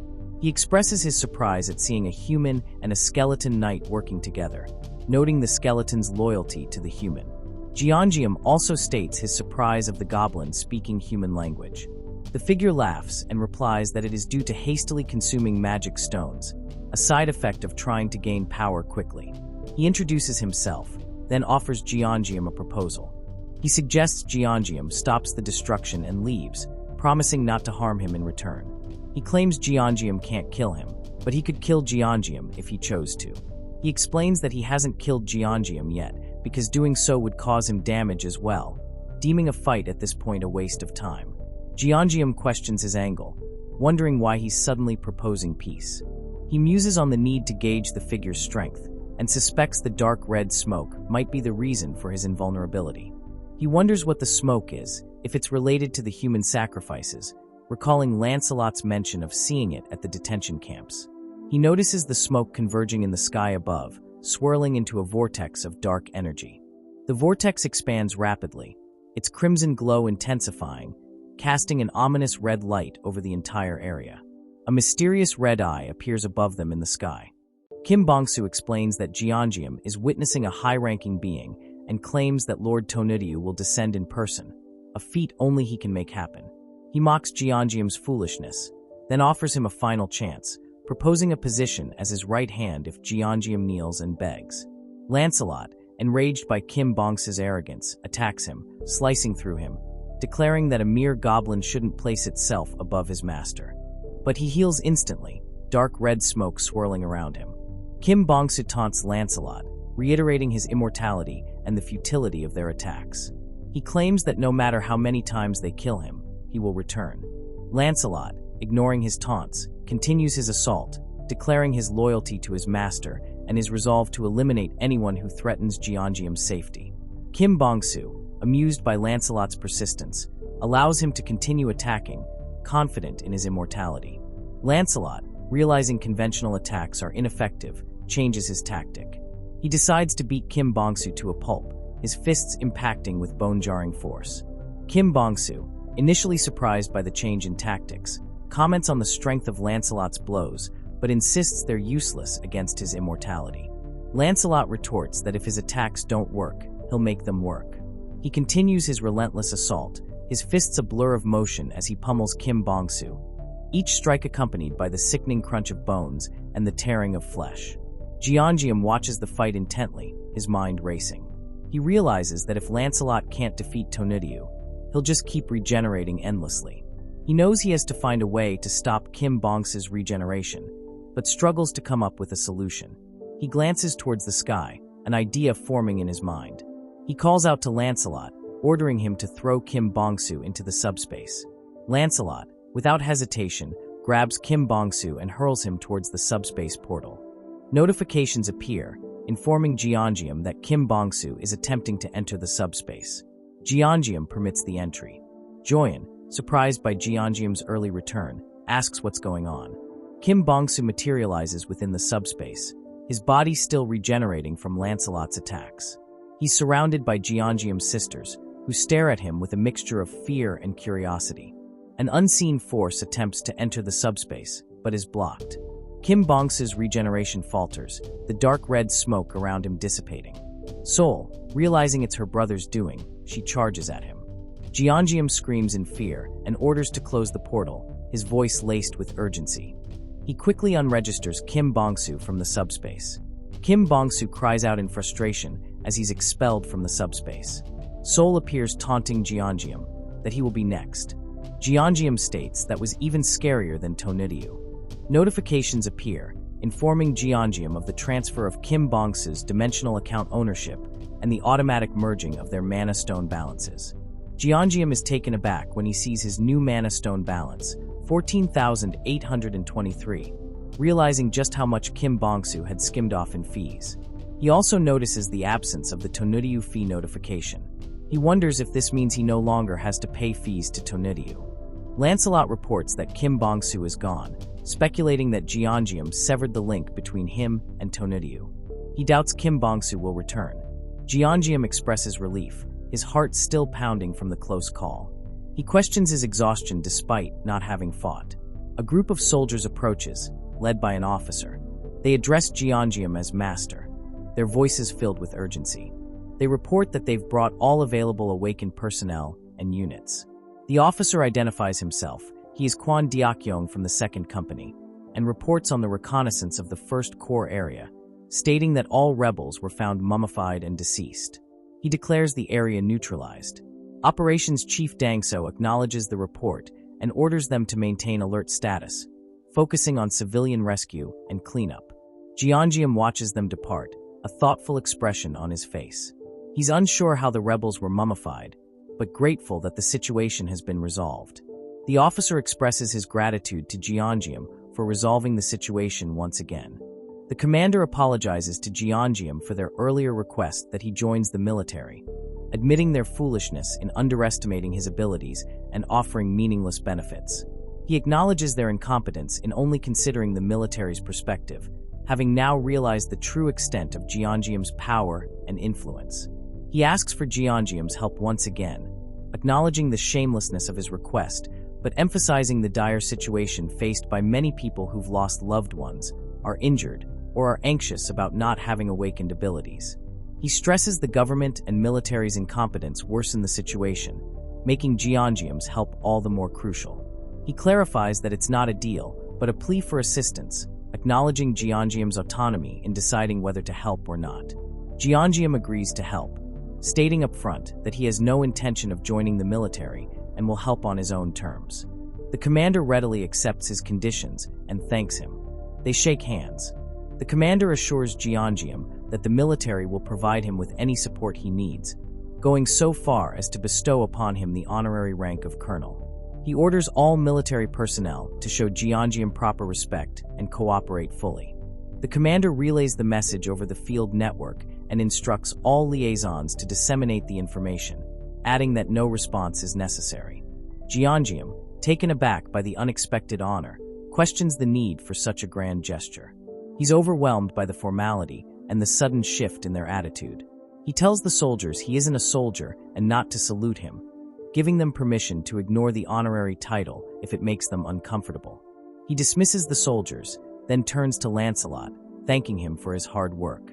He's exhausted and suggests they go rest. Lancelot agrees and thanks Jeongeum for his own efforts. Jeongeum suddenly remembers Bedivere and wonders about his whereabouts. Jeongeum tries to use his item retrieval function, but it fails. A message explains that the function only works within a certain distance. Jeongeum realizes this limitation and decides they'll have to go retrieve Bedivere themselves. Lancelot offers to go alone, but Jeongeum decides to go with him, suggesting they can level up PX along the way. He uses 10,000 mana stones to increase the subspace level. A notification confirms the upgrade is in progress, with remaining mana stones at 4,823. Meanwhile, Bedivere continues his search, turning page after page, until he finds what he's looking for, another dimensional being registration form. He picks up the document, pleased with his discovery. He questions why are there so many here, as it's now the 3rd form he has found. Jeongeum blinked, caught off guard as Bedivere handed him a hefty stack of papers. Turns out, they were dimensional entity registration applications. Jeongeum's eyes widened in surprise, and Bedivere simply confirmed with a nod that he'd found them. Grateful, Jeongeum thanked him. This was a big win. These forms were exactly what he needed. Before he could even breathe, Sol marched over, demanding an answer. Why the heck wasn't she allowed to fight? Without missing a beat, Jeongeum passed her one of the forms. He admitted he'd been worried about her safety, but with this form, she could join the battle safely, just like him. Sol's face lit up instantly. She realized he wasn't messing around. He wanted to see her throw hands with some monsters. Flipping through the paperwork, Sol quickly pointed out a catch. Registration required a dimensional account. Jeongeum paused, realizing he totally forgot about that part. But before he could even explain, Seoul launched a kick straight at him. The impact sent him flying. He crash-landed with a thud, but hey, didn't hurt. Just really heavy. That girl had serious power. Right then, a system notification popped up. The subspace had leveled up. New items and enhancement options were unlocked. Things were moving fast. But something was off. Jeongeum turned to see Lancelot and Bedivere squirming, clearly in distress. They were itching and stinging all over. Alarmed, he asked what was happening. Lancelot groaned, trying to fight through the pain. His sister chimed in. It felt like a full-body poison ivy attack. Seoul, sharp as ever, connected the dots. It matched the symptoms of the bite she got from that mutated creature earlier. Even though her wound had healed, the effects lingered. Another notification slid in. Subspace's healing properties were active. But now, a new feature had been unlocked, category product registration. Basically, the subspace could now accept external objects, charging a fee based on their size, weight, and value. Jeongeum squinted at the knights, questioning whether this pain was them healing or reverting to their original forms. He hesitated. Best not to boot them from subspace just yet. Lancelot managed to catch his breath. Said he felt a little better inside Camelot. That gave Jeongeum an idea. Now inside Camelot, he receives a new skill, Blood Ritual, which allows him to produce enhancement stones by aging the vitality contained inside. He activated the skill and 2 enhancement stones appeared, one white, one blue. The white one looked freshly made. The blue probably triggered earlier. Jeongeum realized, shocked, that the blood ritual was automatic. And strangely enough, he didn't feel any sting. Apparently, the item's owner was immune to the ritual's effects. Ashamed, Lancelot apologized for showing weakness. Jeongeum gently reassured him. He'd clearly been in serious pain. Lancelot nodded and agreed it was more tolerable inside Camelot. Jeongeum told him to stay in the castle while they were in subspace, for both of their sakes. Lancelot smiled, genuinely grateful to be of use just by resting. And that's when it hit Jeongeum. The subspace's life support system healed them while Camelot siphoned their life force together. They formed a closed loop. A perpetual motion system that generated enhancement stones without end. He held up the freshly made enhancement stone, his eyes practically glowing. This was huge. His power was growing, rapidly, and with it endless possibilities. But then reality hit. At his current level, there was no way he could take on Toniryu. He needed to get stronger. Smarter. It was time to dive into the newly unlocked subspace functions and figure out what else he could do. Meanwhile, back at the base, the operation commander was debriefing with his squad. The rebels had been posing as the national army to trick civilians. The commander explained their twisted incentive system, capturing people and trading them for mana stones. He expressed relief that Jeongeum had stepped in before it spiraled into a full-on coup. He added that Jeongeum would be updated soon about the extra supplies he'd requested. For now, the commander ordered his troops to scale back. Only essential personnel would stay behind to stabilize and clean things up. Then, he checked the time and blinked. It had flown by. Right on cue, a system notification dropped. One for him, and for everyone else too. A message from the multidimensional chamber of commerce appeared. The Earth dimension was booming. Profitable. The message referenced internal projections and laid out a bidding competition for control over Earth's regions. Participants from different dimensions, and from Earth itself, would each select a representative. The winners would earn the right to place dimensional gate portals in their region. And if Earthlings won, they'd score separate rewards. Seoul turned to her sister, eyebrows raised, clearly needing a breakdown. The explanation came quick. The chamber had evaluated Earth's potential and decided it was prime for competition. Now each region was up for grabs. But not everyone was vibing with the news. Their mom straight up called the chamber out. How dare they treat Earth like it was up for auction? Jeongeum agreed. It was wild how casually the chamber framed everything, like it was just a fun little game. Then another notification appeared, but this one was private, addressed only to Jeongeum.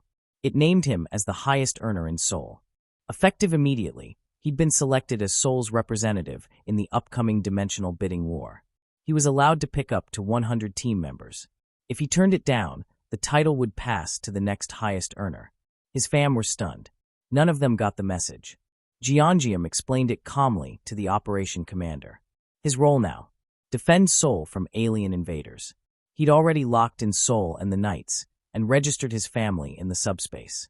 That left about 80 more slots to fill. The commander congratulated him and handed over an advance notice from the Eames dimension. It introduced Jeongeum's upcoming opponent, a devout follower of the goddess Eames, a specialist in construction and divine weaponry. Pure gold armor, shining like the sun, and a colossal mace. The figure radiated arrogance, addressing Earth's people like they were savages. With a smug tone, he offered them a holy mace blessed by divine light. Jeongeum scanned through the participant roster for the Eames Dimension's bid squad. 4 8th-rank holy knights, each decked out in divine-grade armor and weapons so polished they practically reflected the sun. He narrowed his eyes. Just how were they supposed to deal with opponents like that? He took a moment to mentally lay out the battlefield rules. 1 hour before go time, both sides would lock into position, entering what's called a combat standby phase. A barrier would activate, keeping either side from throwing the first punch. That hour, strictly prep time. The Eames side would be rolling in with a gate core, and once placed, the thing would hatch automatically after 12 hours. That was their entire win condition. Protect the core till the timer runs out. Earth's victory? Smash the core before that happens. Jeongeum mulled it over. The Eames Knights obviously weren't just going to stand around guarding a giant egg. And since they'd probably reviewed Earth's team, almost entirely stacked with 9th rankers, they'd be bracing for an aggressive push. That meant he'd need a team that could play both offense and defense simultaneously. He trusted Lancelot and Sol to carry the assault. Offense wasn't the problem. But defense against 4 8th-ranked knights? That was where the pressure mounted. The operation commander voiced exactly what was on his mind. Earth's firearms wouldn't scratch enemies of that caliber. But Jeongeum had a trump card. He explained how his recent subspace level-up had unlocked enhanced weapon capabilities. They'd even reinforced standard rifles to withstand 3 rounds of enhanced ammunition without falling apart. The game plan? Bombard the enemy with overwhelming firepower while managing a solid defense line. The commander, impressed, nodded and started compiling a sniper team. A list of experts was drawn up, and with that, full-scale prep began. For 1 whole week, the team locked in. Snipers trained hard, targeting, positioning, swapping weapons from subspace in mid-combat.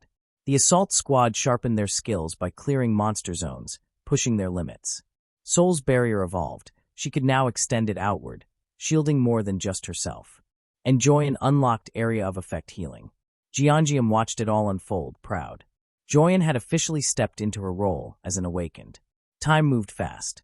Before they knew it, they were down to the final hour before the bid started. The scene cut to the National Assembly building, now the battlefield. The Eames Knights arrived with dramatic flair, sunlight bouncing off their radiant armor as they got to work building 2 towering structures. Jeongeum observed from afar, squinting. The towers were obviously for gate core protection. But really? Starting construction this late in the game? No way they'd finish on time.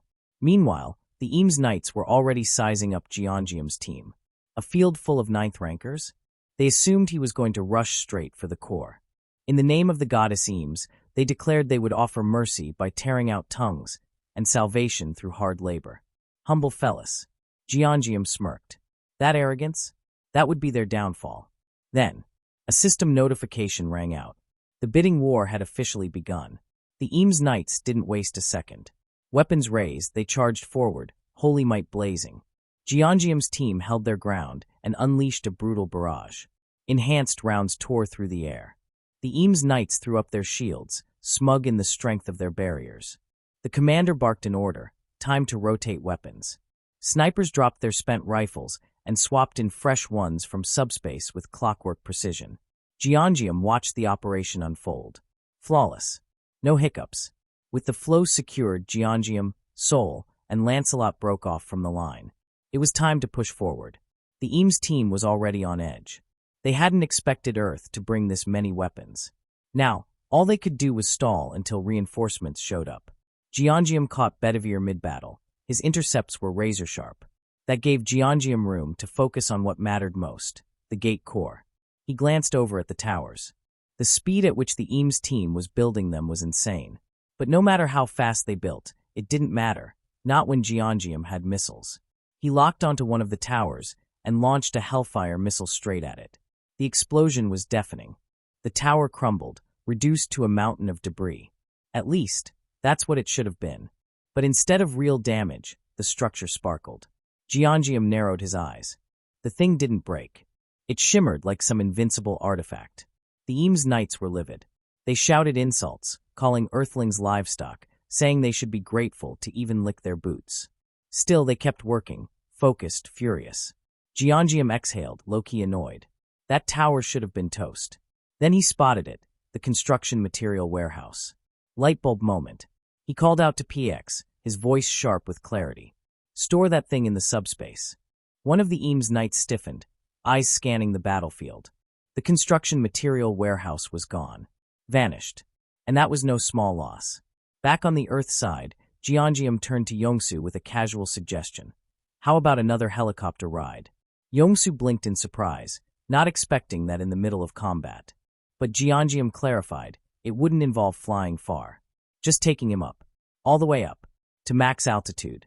Yongsu, always down for something new, grinned and nodded. Let's do it. As the helicopter climbed skyward, Sol suddenly leapt into action, blocking a barrage of spears hurled by the Eames knights. Her barrier flared to life, deflecting the deadly projectiles with a crackling pulse of energy. But she furrowed her brow. Something felt off. Even with her recent power boost, enough to block Jeongeum's enhanced bullets, these spears were harder to stop than expected. Lancelot, calm but intense, explained, they're not enhanced in the traditional sense. Sol cocked her head. Then what are they? There's a technique, originating from another dimension, that mimics enhancement, Lancelot said. It uses sacred materials, things blessed by divine energy. My guess. These knights raided a place that had access to those materials. He called it a blessing. Sol caught one of the spears midair, her eyes lighting up. Oh, I'm keeping this. Meanwhile, high above the battlefield, the helicopter hit its peak altitude. Jeongeum looked down at the Eames team's protective structures, his eyes narrowing. Those buildings weren't just tough, they were blessed, too. No wonder they shrugged off his earlier attacks. But he wasn't done testing. He launched one of their own materials, blessed or not, straight down at the statue protecting the gate core. The impact cracked the statue open like an egg, deep fractures crawling across its surface until it completely collapsed. Debris rained down as the once imposing structure crumbled into rubble. The gate core at its center couldn't withstand the force. Boom. It shattered. A massive shockwave rippled through the battlefield like a detonation of divine energy. A flood of notifications lit up the interface. Victory condition achieved. The Earth dimension has claimed victory in Sol's regional bidding competition. The spoils? A dimensional accounts for all 100 registered members. A bonus of 5,000 mana stones, distributed based on contribution. Exclusive business rights in the Lettal dimension, transferred directly to the Sol representative. Without hesitation, Jeongeum cashed in the accounts. Yongsu, Joyan, Sol, and his father were now officially 8th tier. A new document caught his eye. It was a certificate from the Multi-Dimensional Chamber of Commerce. Exclusive trading rights for the Tertius region of the Lettal dimension. Awarded to him. But Jeongeum frowned. What even is this? His father, seeing the confused look on his face, asked what was happening, right as a red portal materialized nearby. Jeongeum stepped toward it cautiously. I didn't open this. A system prompt popped up. Unregistered business. Verification required. Would he like to sell his rights back to the Chamber of Commerce for 10,000 mana stones? His jaw clenched. So this was it. They give him the reward, just to offer to buy it back immediately? He clicked no. Are you serious? He muttered. You're trying to buy back the reward you just gave me? He called them out on it, straight up thieves. First, Earth had to fight stronger enemies, under lopsided conditions, for a chance at these so-called rewards. And now that they'd won, the Chamber was already trying to take it all back. He turned to his family, voice tight with irritation, and explained the useless portal they'd received. Joyan asked what their next step was. When Jeongeum confirmed there wasn't anything urgent, she nodded, deciding to go tend to the wounded. Jeongeum turned to his father and apologized for dragging him into this mess. He should get some rest. Inside the subspace, though, his father froze. There, sitting in a massive, chaotic pile, was all the stolen material from earlier: bricks, drywall, steel beams, rebar. Everything, towering in the middle of the space. These materials are infinite, Jianjium commented. His father's eyes gleamed like a kid in a candy store. Well, this bidding competition worked out better than I expected. That night, a new notification hit Jianjium's interface. All regional bidding competitions complete. Displaying Earth dimension results. It wasn't good. Region after region showed a brutal loss ratio.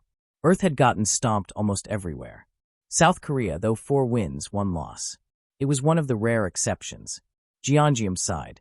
Not great. But Incheon. It was close. With the right force concentration, they could stabilize it quickly. Suddenly, a soldier burst into the room, breathless, clutching a radio transmission. It was a disaster report. Straight from the 17th Division in Incheon. They'd lost their bidding match. Enemy forces, reptilian humanoids from the Sabre's dimension, were already pouring in. The report painted a grim picture.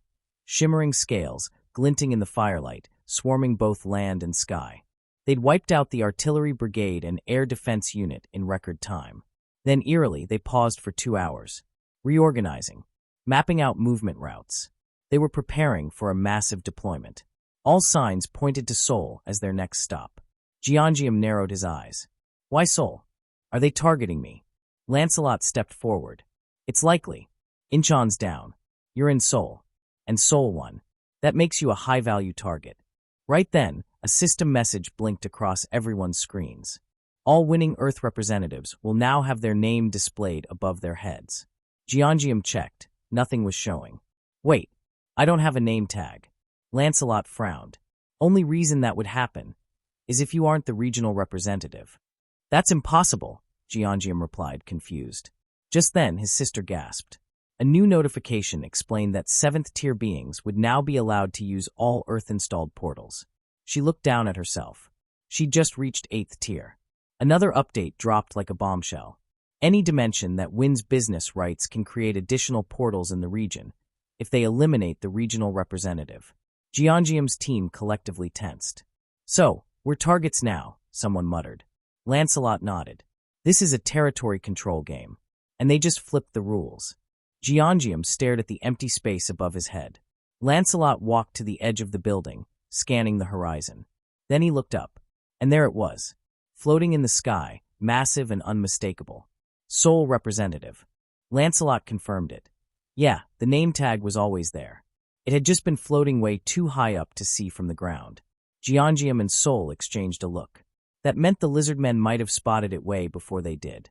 A chill crawled down Jianjium's spine. He couldn't shake the feeling. Something wasn't right. The more he thought about it, the more it made sense. The lizardmen had started reorganizing before the bidding competition even ended. That wasn't normal. That was preparation. As if they already knew what would happen next. He started piecing it together. These weren't first-timers. The lizardmen had probably taken part in other bidding competitions. They'd already adapted. They knew the second those competitions ended, the reps would be exposed. So, they got ready to hunt.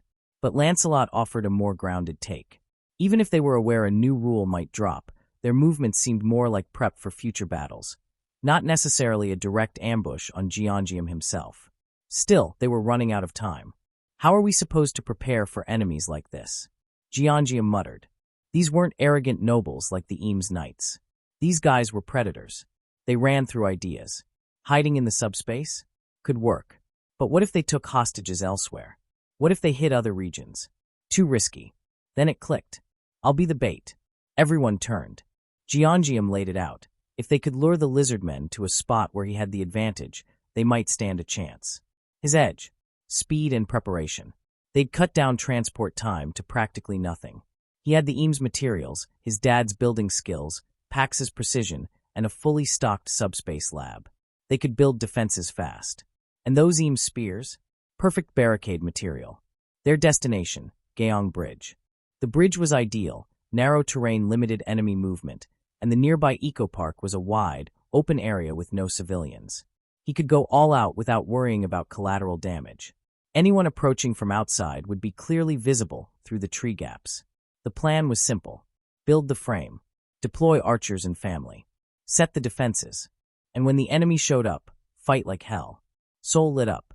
She mentioned her track and field background, flexing her throwing arm.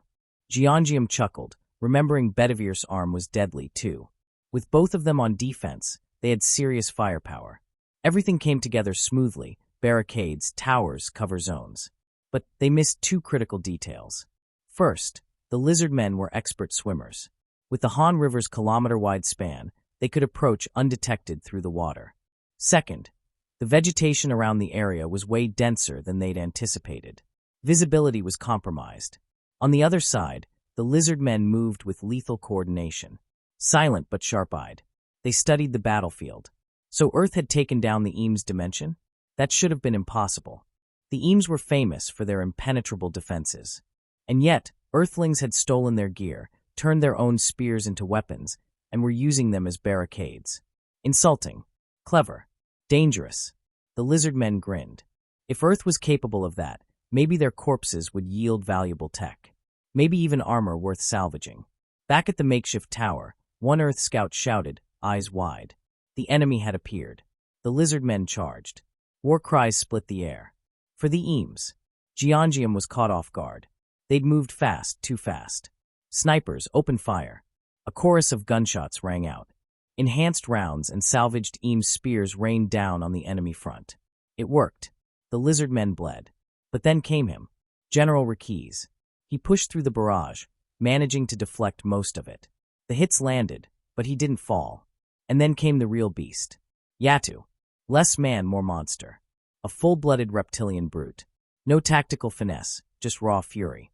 He charged straight into the fray, soaked up the damage, and kept going. Your strength is impressive, Yatu growled, but not enough. Giangium's jaw tightened. What if nothing worked? Lancelot's eyes were sharp, tracking both enemies. That one, Yatu, he's all brute force. But Riquez? He's the real threat. He turned to Giangium. I'll handle him.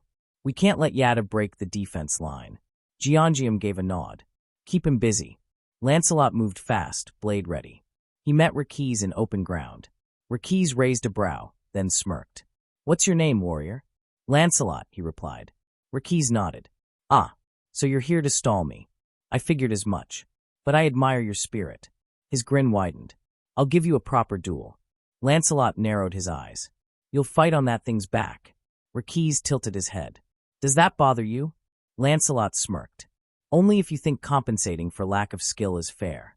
For a second, Riquez was stunned, then threw his head back in laughter. Bold words. I like you. He leapt off his mount, boots hitting the dirt with a thunderous thud.